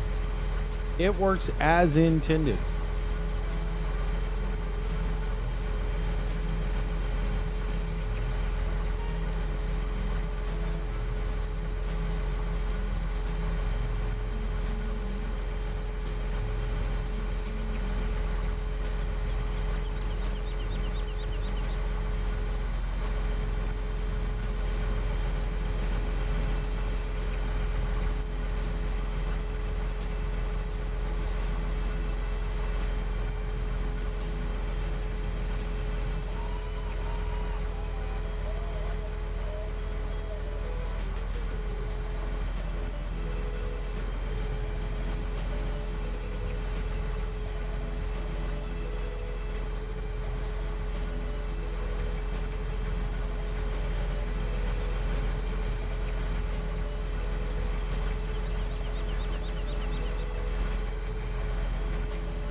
Oh.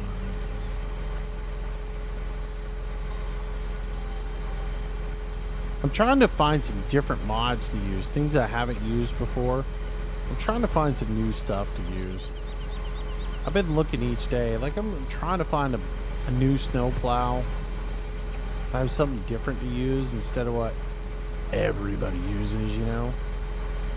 It's like the people who were in here Sunday going, well, baling's made a lot simpler if you do this. Yeah, I know.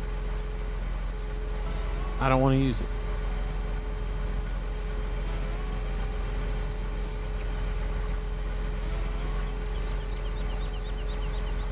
Got to find new ways to do things.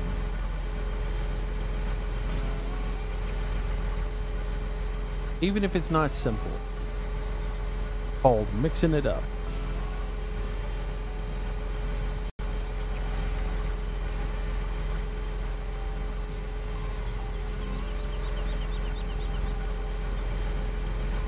That's like cultivators and plows. I'd love to find some new plows to use.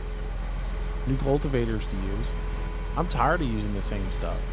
That's the reason we're not using that one John Deere plow on here / cultivator. That is really just a big old disc. I don't want to do it again. I've done it too many times. It's time to do something no different.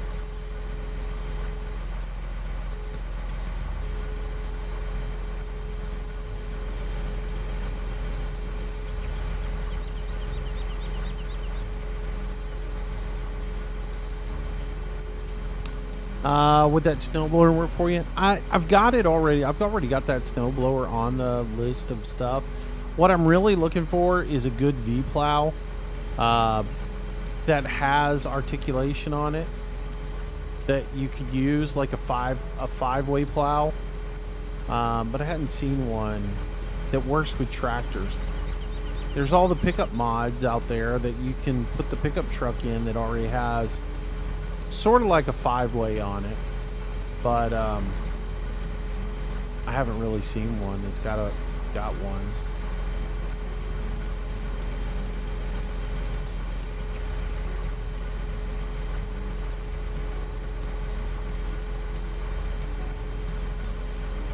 But most of the V plows or whatever that you see, most of them are on pickup trucks.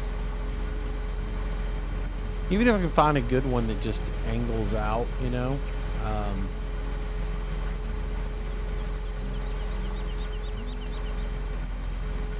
I don't want to do the standard straight plow stuff. I mean, I really don't care about the plowing that much, to be honest with you. But it's part of seasons, and some people might get into doing it again, you know. I don't know, if that stuff bores you guys to tears, we'll not do it. If you want to do it, we'll do it. I don't care. Again, like seasons, the only reason I'm doing seasons on this is just to make it different, you know? Just to change the life cycle up just a little bit.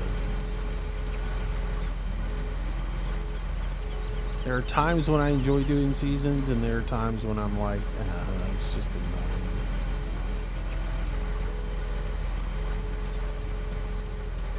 Probably easier to not do it on this server, but I thought, well, you know, it'll mix things up a little bit, and even though somebody could screw stuff up with it, it'll mix some stuff up, and you know, like the snow thing, you know, we got enough people on, we have a, you know, everybody goes out and plows for the day.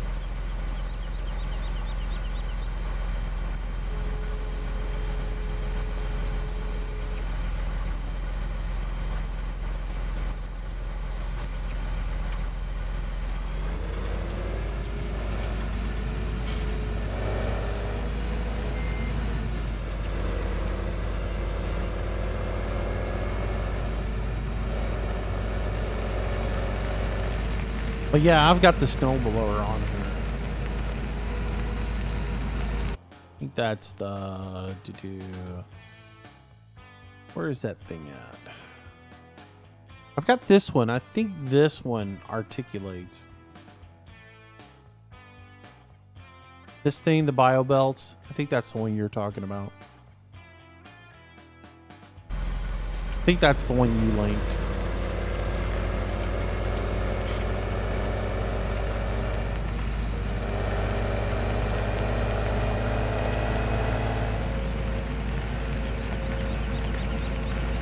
There's some that are just absolutely terrible, you know, and they just cause all kinds of problems.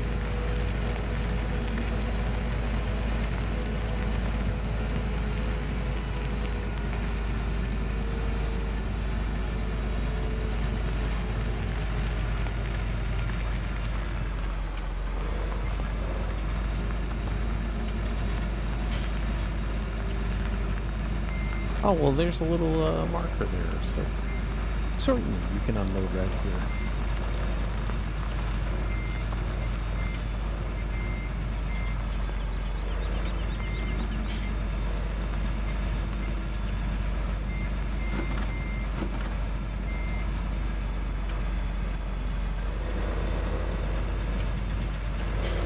Don't put it in the water. I almost accelerated when it's still in reverse.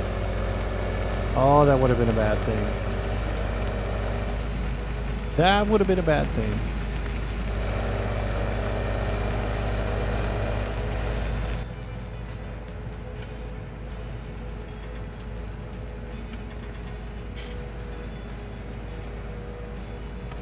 If there were a reputable place to get good mods, I think your quest would be easier. Well, I mean, there is good places to get good mods.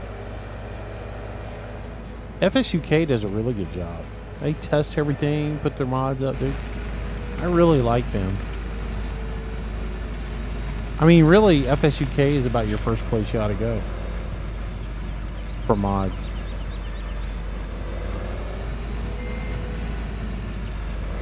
Oh, that trailer sits low. It hangs on that stump. Yeah, FSUK is one of the first places I go looking for mods.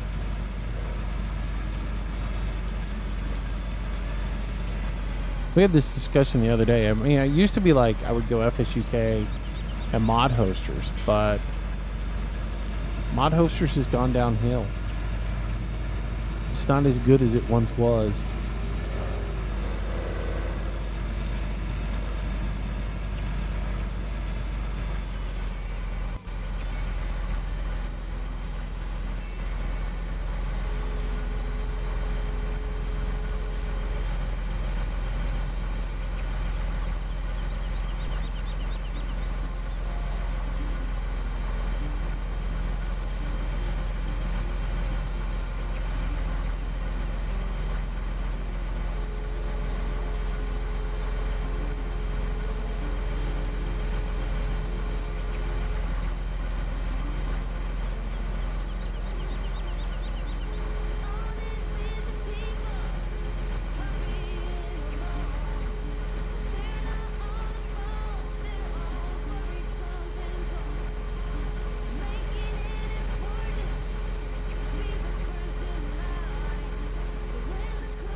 There we go.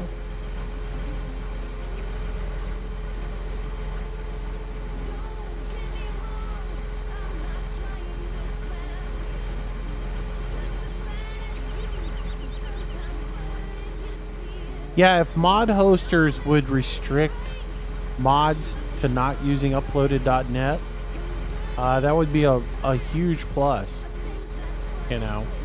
Or if they would mirror everything that they have to an internal or something that is not on uploaded.net, to give the users an option that is not gonna put malware on their computer. That would be awesome.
Wasting time here. Come on now.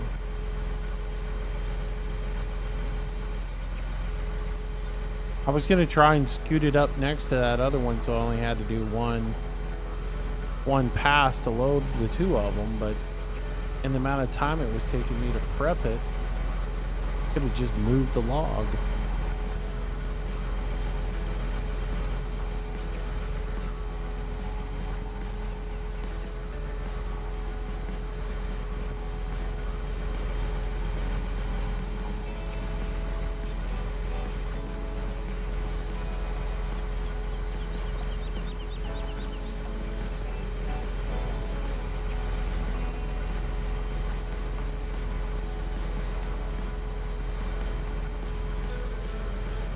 I gotta move.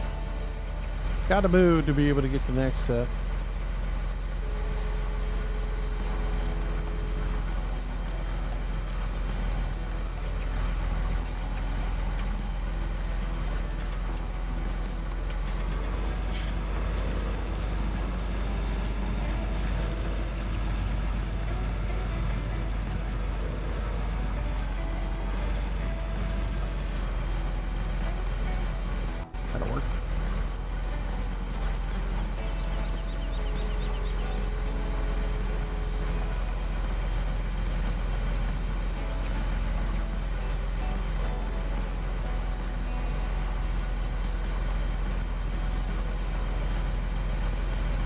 So we've broken even, and we're actually ahead of the curve now.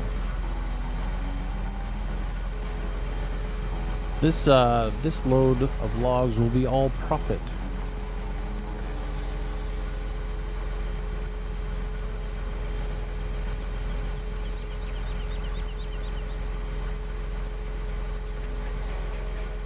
Start accumulating a little money to pay for our maintenance bills and everything else that we're going to be facing.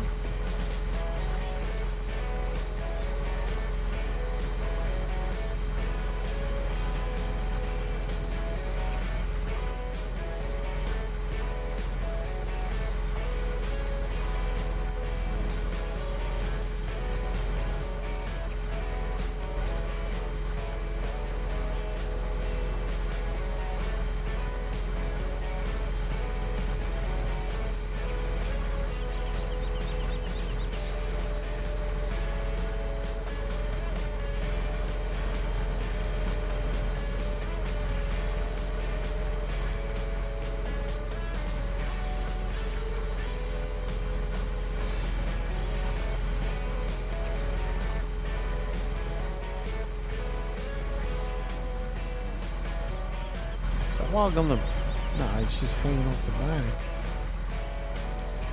They say. Look at it trying to work its way to fall off. It's trying everything in the world not to stay on here.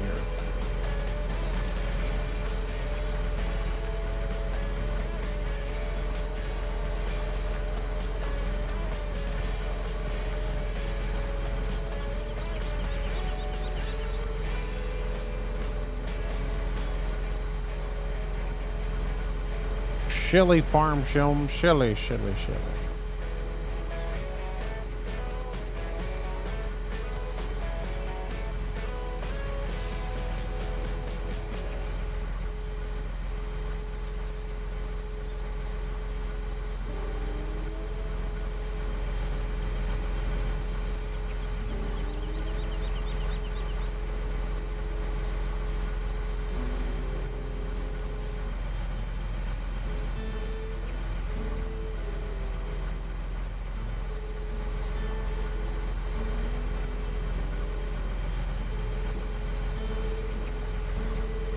if I can get one more log on here, and then we'll head to the mill.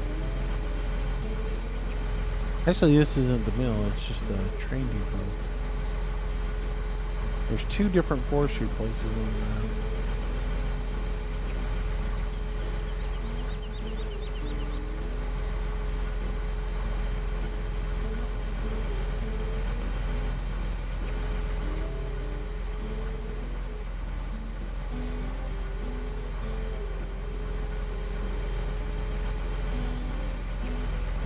I didn't really look at the other day. The lumber mill on this, somebody who's played the map already. Does the lumber mill function on this map, or is it just there for aesthetics?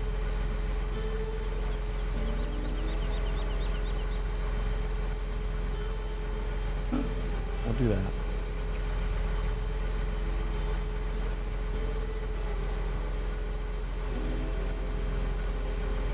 Hey, you know what stupidity is, Moose? Doing the same thing over, expecting a different reaction.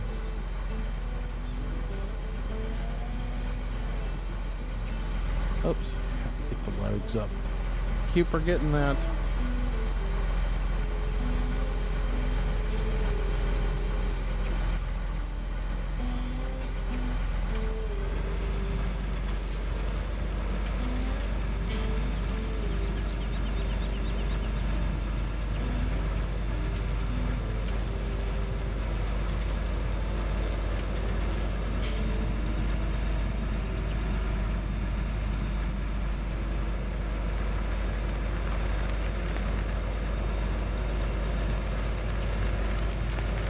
Hadn't got that far. It seems functional. Could jump down there and look at it real quick. Silly me. I don't even think about that, you know. Hey, why don't you just jump down there and look at it, Moose? Oh, well. Good idea. It does work. It is a functioning sawmill.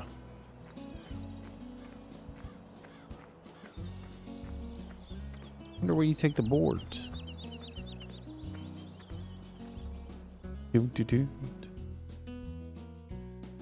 Let's see, you got vegetables, straw. Well, I guess you sell them at the wool sell point just like before.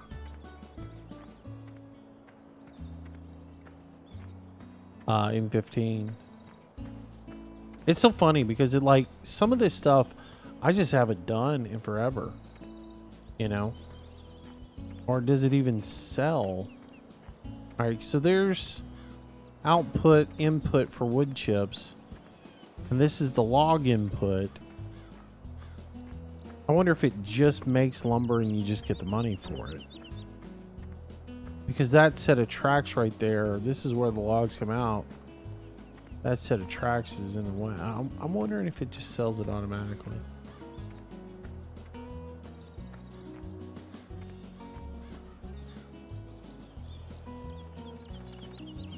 Is that the sawmill that the pallets look like pallets, but they're actually wood chips or boards?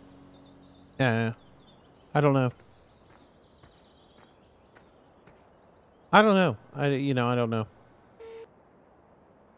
Obviously, I've said I don't know 3 times, so I don't know. I've not used it. We'll use it later. I don't have any wood chips right now to get it started. I'd have to rent a wood chipper to get some wood chips to see what it does. We'll get a little bit of money and we'll mess around with it. I got to get some funds first.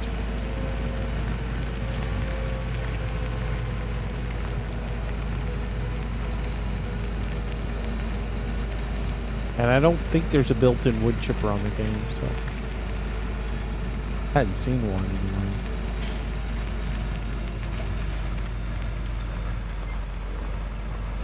It probably functions just like in 15, where you take it and sell it to the, take the boards and sell them at the wool sell point. Since there's no listing for it in the game. Oh, no, go the other way. I don't want to go swimming.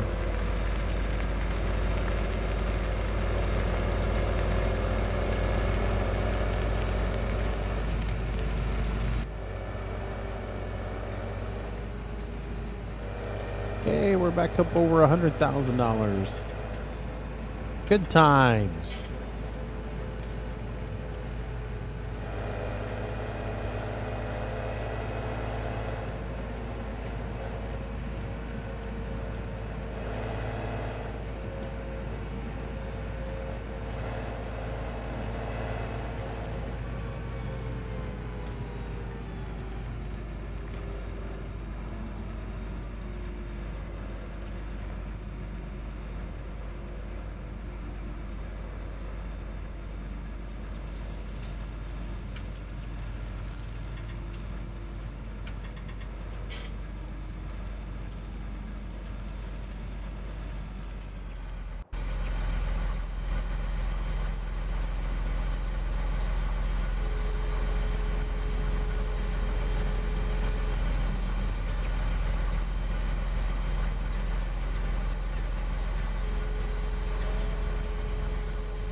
I knew it. No, there's nothing wrong with forestry in this game. It works flawless.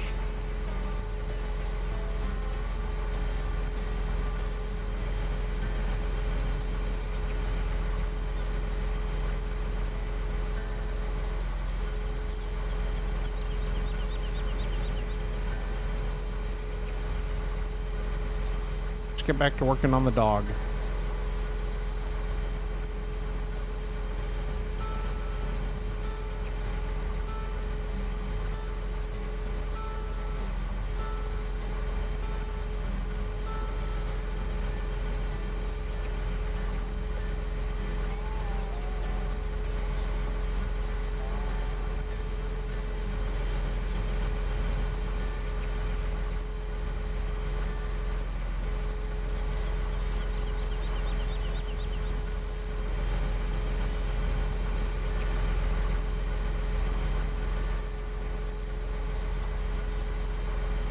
We really need to sit down and come up with another list of the absolute most useless things they could put into the game that people would go gaga over, but they're absolutely stupid and useless. Horses and dogs are right there on the top of the list, but you know, tractor pulls are right there on the list.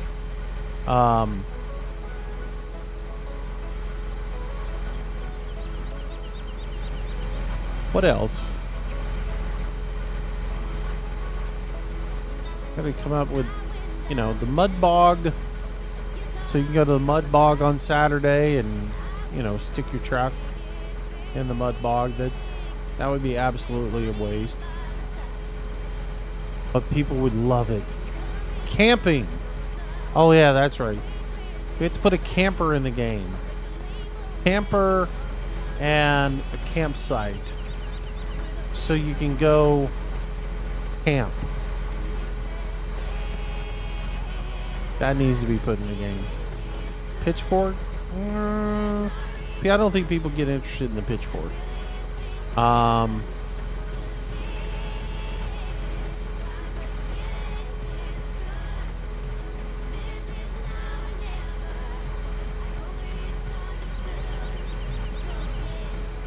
Bull riding.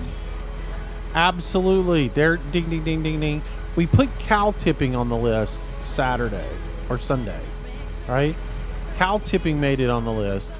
You need to be able to do cow tipping.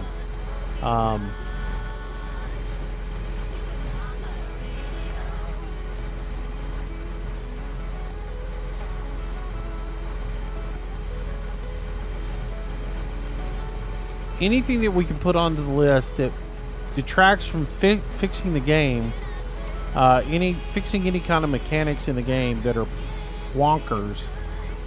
Anything that we can put into the game that is absolutely a waste of the developer's time and doesn't enhance the agricultural gameplay or forestry gameplay, right? I mean, by agriculture, I mean I'm basically relating to what the game's core value is supposed to be, right? Oh yeah, bull riding. That goes right up there with ride your horse.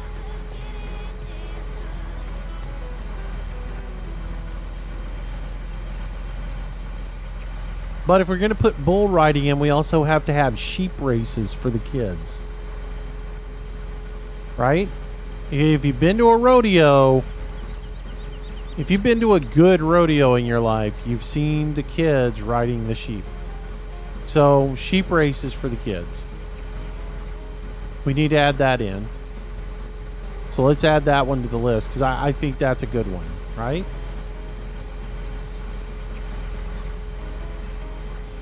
Maybe you have to truck your sheep to the rodeo for the sheep races.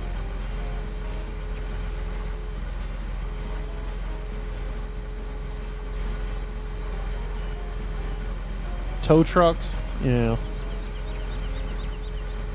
Yeah, I don't want to highly offend some people, but yeah, tow trucks are about useless in the game too.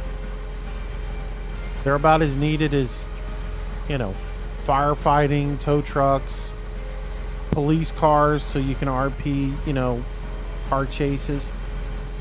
Anything GTA related doesn't, you know, that goes without being said. No, we're talking about ridiculous agricultural stuff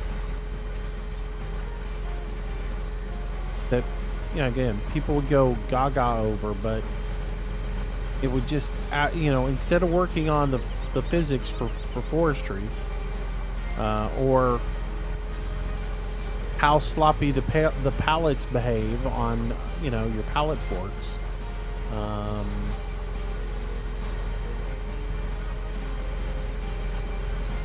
You know, before we work on enhancing animal husbandry, we need to make sure that we put sheep racing in.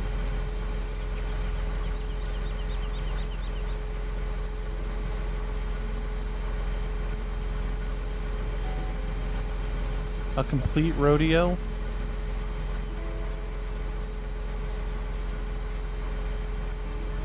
The question is, do you compete in it, or are you're just going to watch the rodeo? Now that's, you know. And do you earn money from the rodeo? That's the next question. That might actually make sense, though.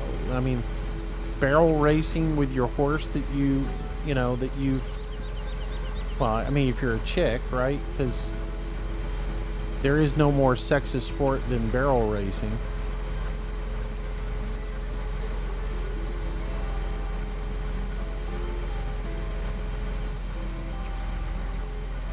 I'm surprised there's not some feminist movement out there that is completely against barrel racing.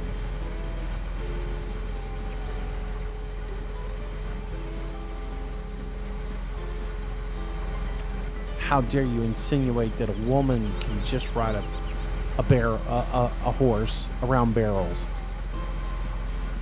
The pig scramble.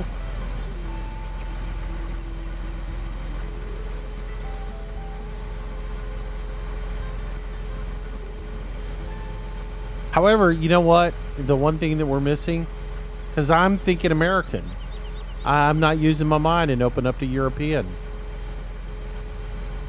We have to have a sheepdog event too.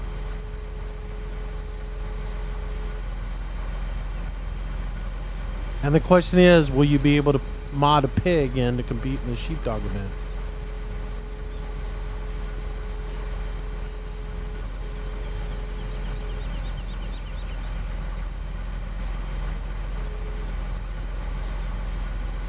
You can, you know, reenact Babe.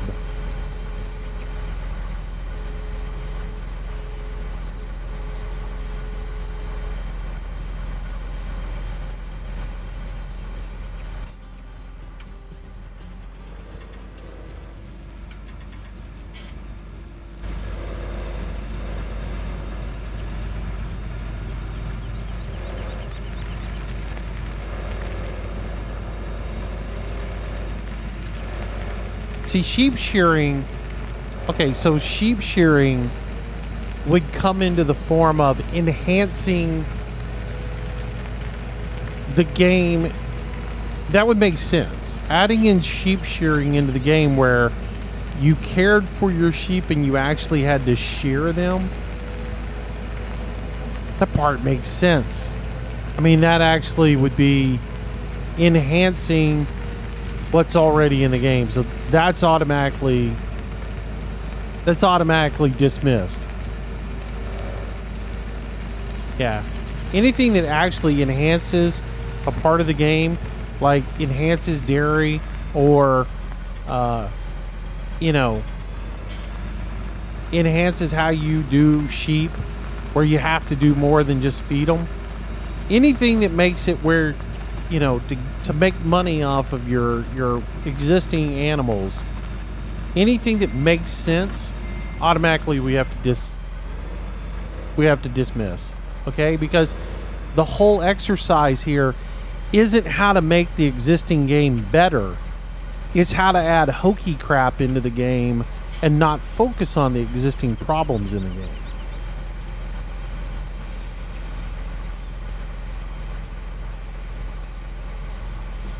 So yeah, adding a dog into the game to follow me around is absolutely useless unless we're going to do sheep shearing and the dog's going to actually help, you know, herd up the sheep. Otherwise, it's just cannon fodder. Your horses that you can ride in the game, unless you're selling them off for glue or competing in barrel racing or, you know, calf roping or using them to herd your cattle, unless there's like a real purpose for them in the game, selling them off to White Castle for, you know, hamburger meat. Unless it's one of those things, I really, you know, I don't see where adding horses into the game enhances the game over the time that it would have been better spent, you know, fixing the physics for forestry or, you know, increasing the number of times you need to feed cattle or fixing it so you could actually muck out the barns in the game. From a giant standpoint, not from a mod standpoint, right? Again, we're talking about out of the box stuff, not things that a modder has done. Because we've all shown the modding community is much brighter than the Giants community, so we've accepted that. But we're talking about Giants here, you know. The things that they could do to make the game better. Not just add some trinkets, baubles, and lipstick to the game, repackage it, and sell it off as something new.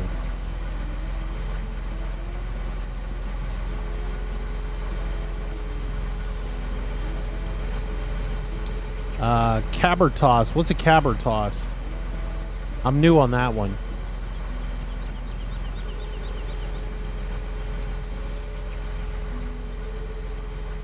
You're speaking a language I don't know with caber toss.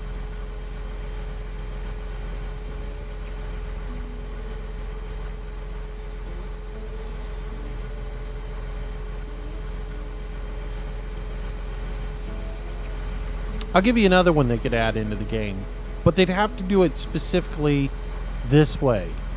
They could add axes into the game. And a target, since you got forestry, so for the person who's into forestry, you have an axe in the game. And what you can do with the axe is you've got a target and you can practice axe throwing so that you can throw the axe. Oh, is that the one where you throw the big pole? I got you. So that you throw the axe at a tree and it'll stick in the tree. Or at a target, you can throw the axe and you can stick it into the target, right? You could implement that into the game and people would be like, oh, cool, there's axe tossing in the game. But, and here's the caveat to it. If you do it, You can't make the axe actually used to chop a tree or anything else like that in the game. It strictly has to be for a silly game mechanic. It can't be actually something that you would use to, you know, like split wood into firewood. That'd be silly.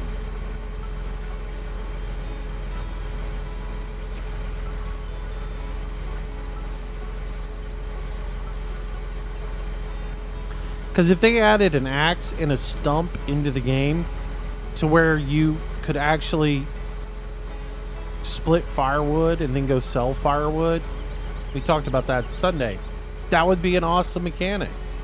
You know, add in 2 stages to firewood. The cheap version is you use an axe and you split the firewood that way. The second version is, you know, you buy a mechanical log splitter and you make firewood with it. And you have to have 2 different versions of the log splitter, right? Because you've got the old traditional log splitter that is just basically a hydraulic ram into a wedge and it splits at one time. Or you can have the updated, really cool version that has the octagon in it that splits it into like 8 pieces of firewood or 6 pieces of wood. Is it 6 or 8 pieces those things do? It could be 8 pieces. It might be 6. It might be hard to get 8 pieces out of a small log. But we'll say 6 pieces. You know, highly efficient. Doesn't take you nearly as much time to split it.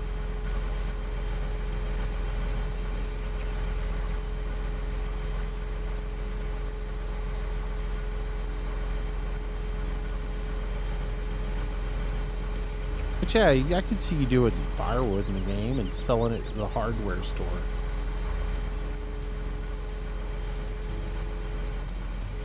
Or maybe there's several houses on the map that are marked for firewood purchasing.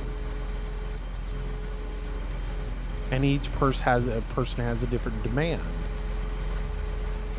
You know, you can't sell them a load of wood every 5 seconds because they don't need it. But, you know, house 1 might need wood now. House 2 might need wood, you know, an hour from now.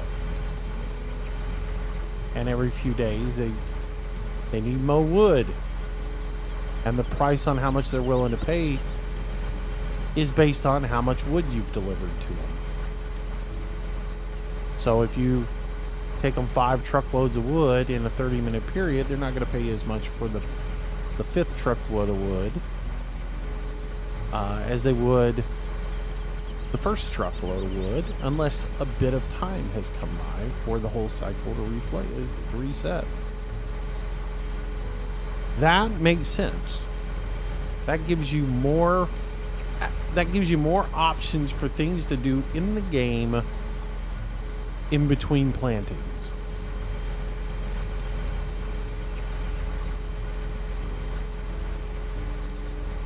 I wish they better utilize the businesses and things that are in the game as well.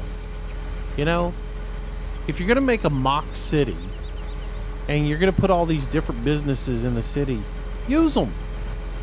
Give us more places to deliver stuff to.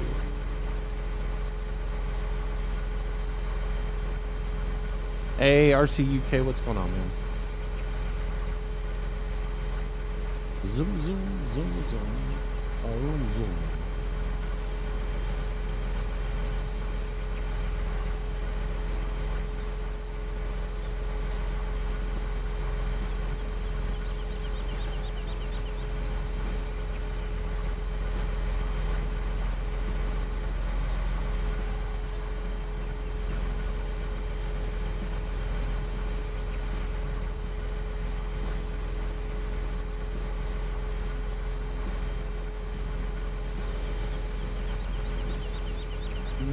I might have to back up here. I'm pretty close to being overextended.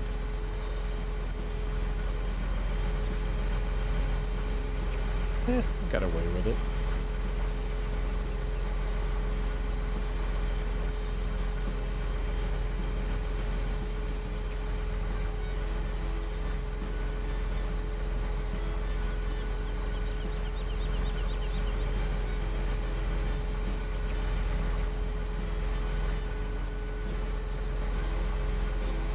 So like I said, today's stream is going to be...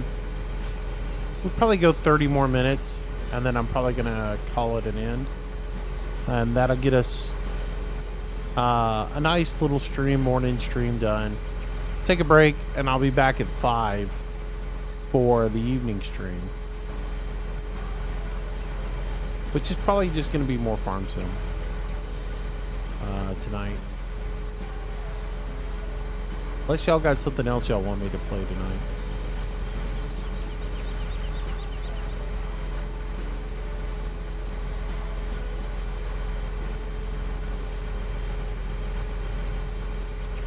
Four days to go. Off work for 1 week. I can help then. Yeah, by then maybe we'll have something to do. It's slow goings right now, you know. Just getting started. Like I said, I'm trying not to... I'm trying to put as little money into the game as possible and still have enough equipment and work for people to do. So that there's things to grow into. So that as we make money, we can buy more fields and buy more equipment and stuff like that. I'm trying to do as little as possible, but at the same time, still have enough stuff for people to be able to do stuff on the server. Gotta have room to grow.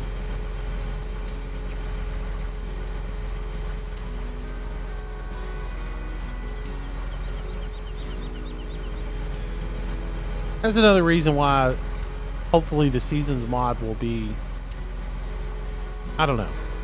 You know, the snow part of the seasons mod, that's where I'm hoping it comes in, is like when we get to the winter time, people enjoy doing the snow removal part of it, and that's if it snows during the winter, you know.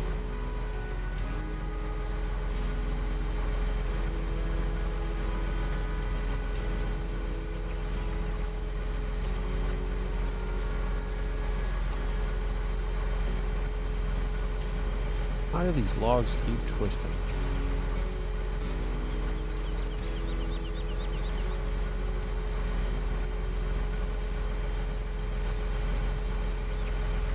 I could probably get one more on there if I could reach one.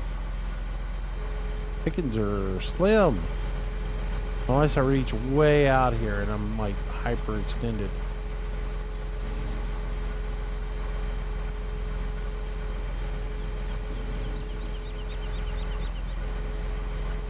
Hey, what's going on, Adam? How are you today? At work?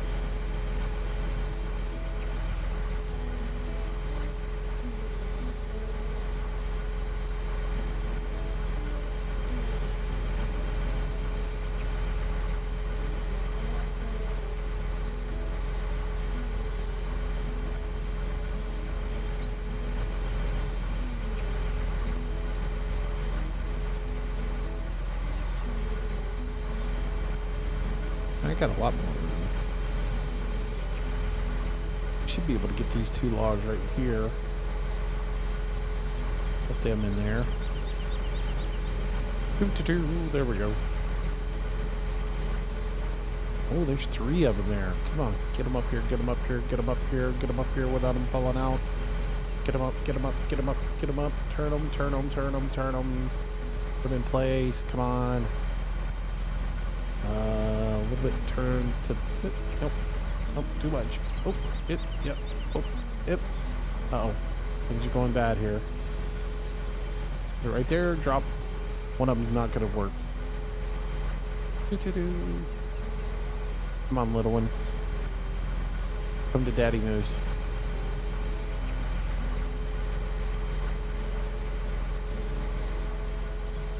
Good enough.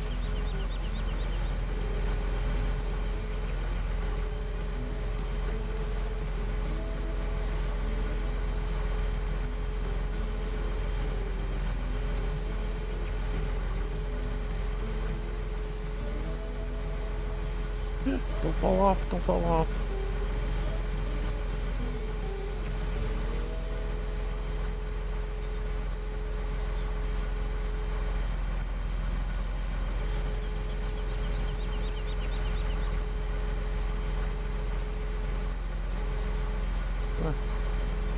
Come on, turn slightly. Good enough. Really? You should have fell right down in that little slot. You wouldn't have rolled that. Again, these toothpick, let's work on the physics so that trees don't behave like toothpicks and feathers. It'd be so nice. Take some time away from the horse and the dog. Work on a new engine. Oops.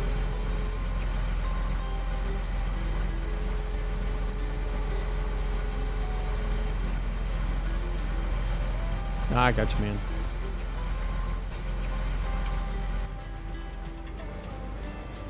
Home for lunch. Came in for a bologna sandwich.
Maybe tonight we'll mess with the sawmill a little bit.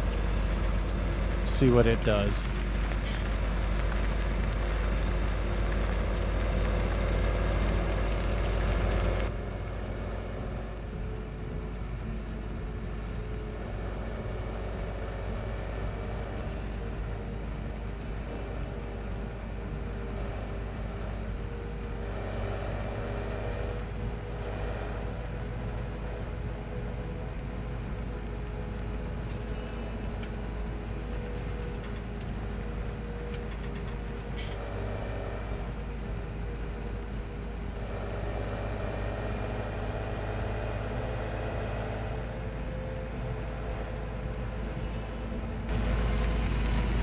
Probably pick up a couple of people. Christy will probably be on.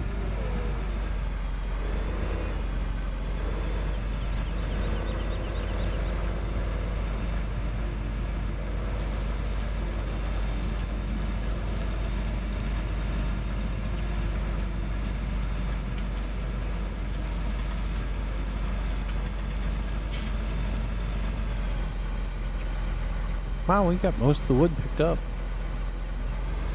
That's pretty good.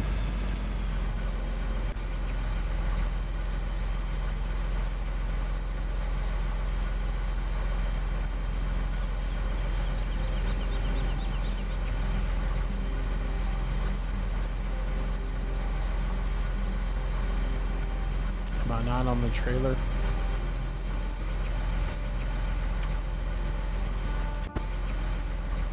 That's a silly function too. That's silly that you gotta have the... If you gotta sit on the trailer to operate the trailer, it's silly that you gotta have the trailer selected in the tractor in order to operate it, you know? I mean, I get you'd have to have the PTO shaft turned on, but...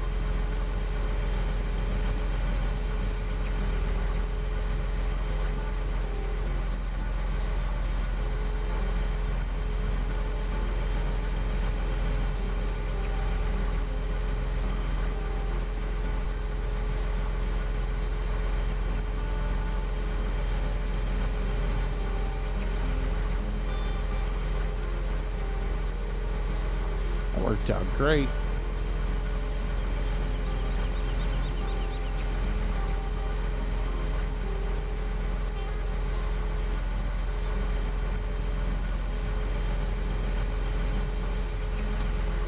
You want to retype that so I can understand what you're saying there, RC? Seems like maybe you made a typo there.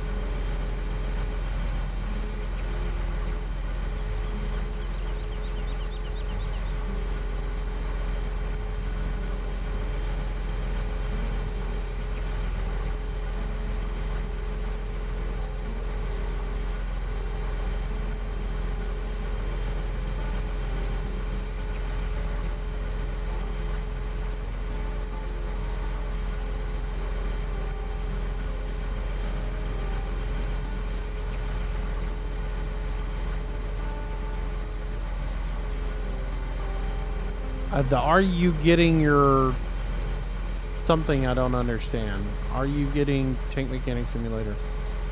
Whenever it comes out, you know, like those guys approached me 2 months ago, asking me if I wanted to demo the game, and I said sure. And then they turned around and said, okay, we're working on a demo right now. We'll let you know when it's ready. And I haven't heard back from them, so I'm just waiting for them to tell me they got a demo ready. I expected when they reached out to me that they had it ready. So I still think they're in development on it. Unless something's come out in the last few days that I haven't, you know. God knows I check my email every day for copyright violation notices from YouTube, so I haven't seen anything from them. I would hope that if they've, I'll go check their Discord later on and see if, you know, they were like, oh, well, okay, great. If you want to be in the demo, we'll let you know when it's ready, but also join our Discord channel. So I did, and the Discord channel's a joke. It's like all anybody talks about is working on their car over the weekend.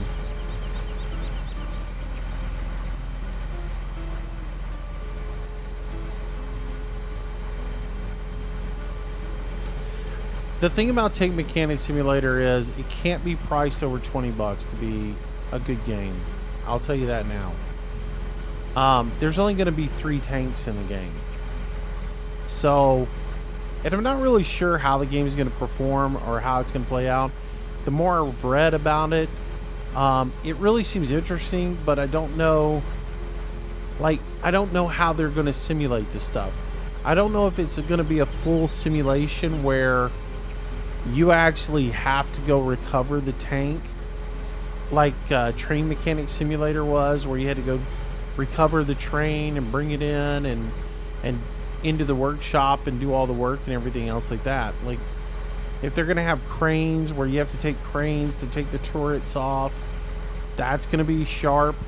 But you know, like the scenario that plays out according to what I've read is like you're gonna find an old tank that's buried in the mud at some place, and you're gonna have to go recover it and then bring it back to your shop and do a restoration on it. And that all sounds great if you're actually doing all that. If it's just a point and click thing, then it's not going to be that great. But, you know, we'll see. We'll see what it is. I'm hoping it's really good. And I'm hoping it's really interactive as far as the things you have to do on it. They sent me that Squadron 303 or whatever game, which I probably need to go back and revisit at some point, but it was more of a flight sim to me than it was. They presented it to me as Car Mechanic Simulator meets flight sim, and I thought, oh, that's cool. You know, so you're going to be, you know, maintaining all the aircraft and all this other stuff, as well as, you know, flying it and everything else. And it turned out to be more of a fighter combat simulator than anything. And the amount of flight mechanic that you actually did was very little. there was very little mechanic involved in it. So I never actually bothered with that game because there was so little to do in it.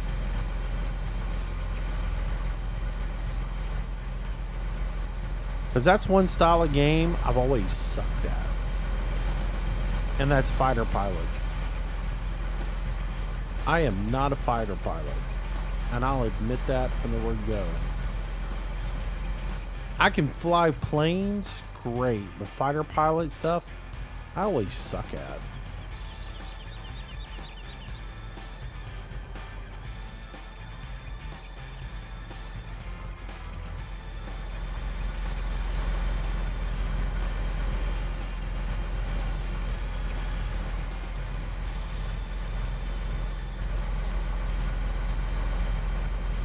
Alright, let's get these last few little sticks up. And then we'll be done with this little section that we cleared off. I still got to get a stump grinder, grind the stumps. We'll work on that when I come back to stream this evening.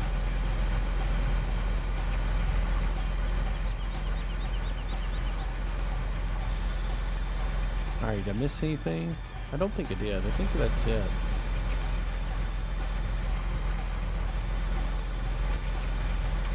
I think that's everything.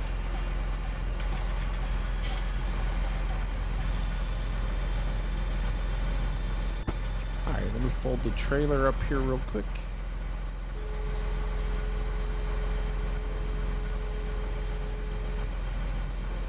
Lock that load down.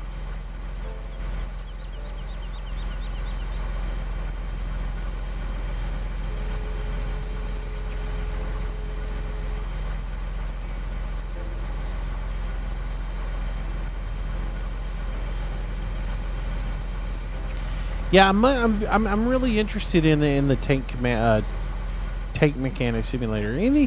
If it's done well, like car mechanic is, then I really am interested in it. I got a game the other day sent to me for consideration to promote their Kickstarter, right?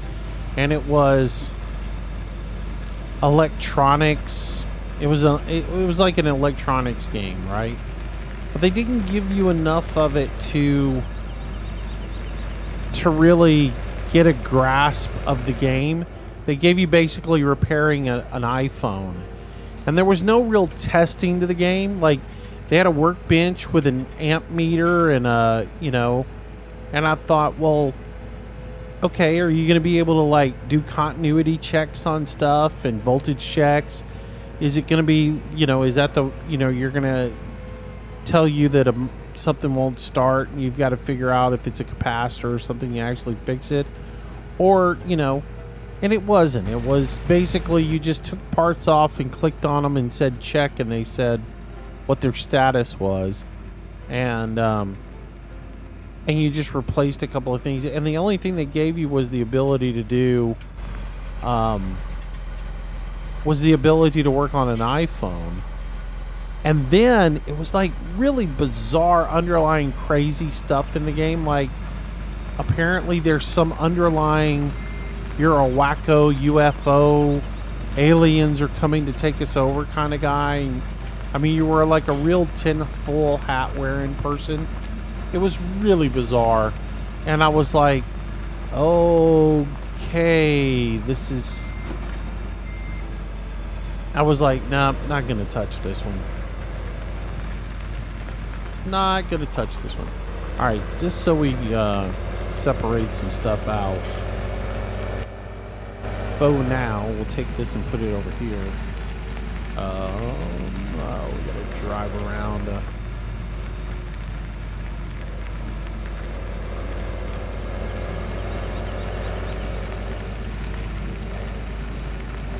So I'm hoping it's better than, and what is it, Motorcycle Mechanic Simulator? It's a real piece of work. And I'm pretty much, here's my theory on things. If you find a successful mechanic simulator game, which Car Mechanic Simulator is, to me, that sets the standard for all other mechanical simulator games, right? So everything from here out has to be that good, or it's not good at all.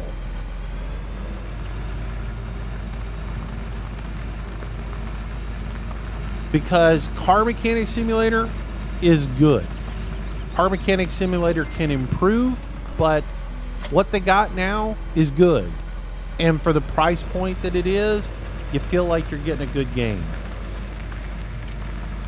Anything else that comes out, Tank Mechanic Simulator, Train Mechanic Simulator, anything else like that, has to follow that standard or meet that standard for me to think that it's really worth my time.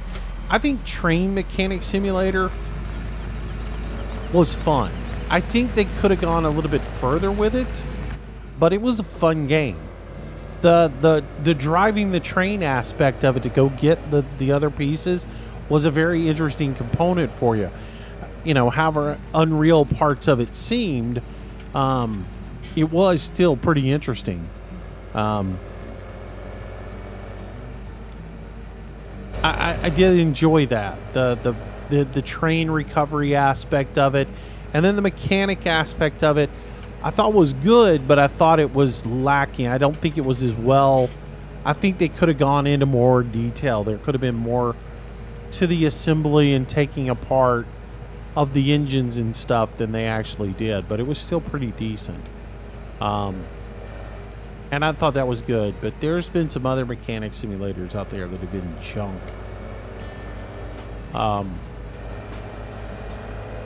So we'll see. That's sort of my standard is Car Mechanic, though. If somebody else sends me a mechanic game and I look at it and it ain't up to that standard, then I kind of look at it and think, nah, you need to go back and work on your game. And that electronics one definitely was in that. And I get that it's Kickstarter and everything else like that.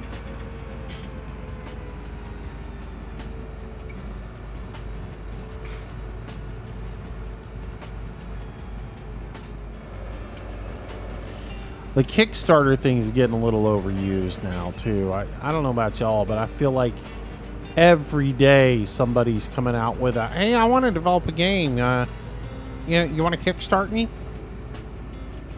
And what really is annoying is when the game publishers are coming out now hitting you up with the games that they've already signed as a publishing contract that they want to pump for Kickstarter money. Wait a minute, why don't you kickstart them? You're their publisher. Why don't you fork over some seed money and get them to where they need to be? Have a little faith in your product. I sound like a red flag to me. I'm waiting for Bethesda to come out and go, hey, all you fans of Fallout, we'd like some Kickstarter money for Fallout 76. All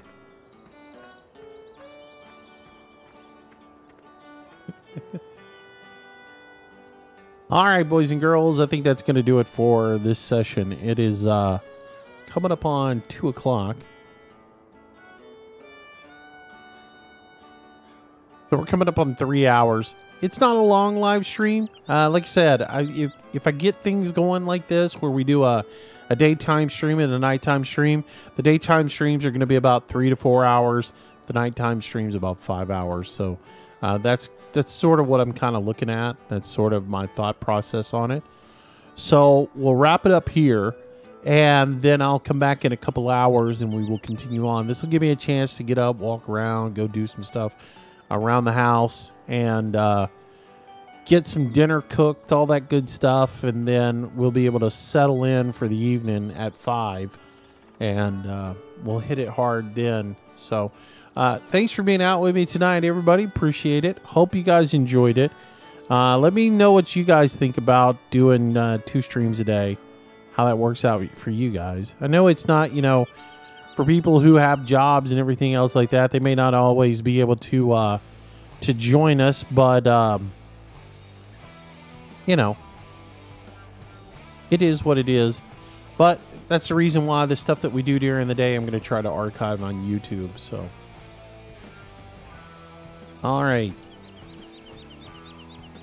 Thanks for being here, guys. Have a good afternoon. I will see you in 2 hours at 5 o'clock. And as I said, I think barring anything significant, we'll be back doing some more forestry and doing some more work here on Oregon Spring. So have a good afternoon. See you in a couple hours, everybody.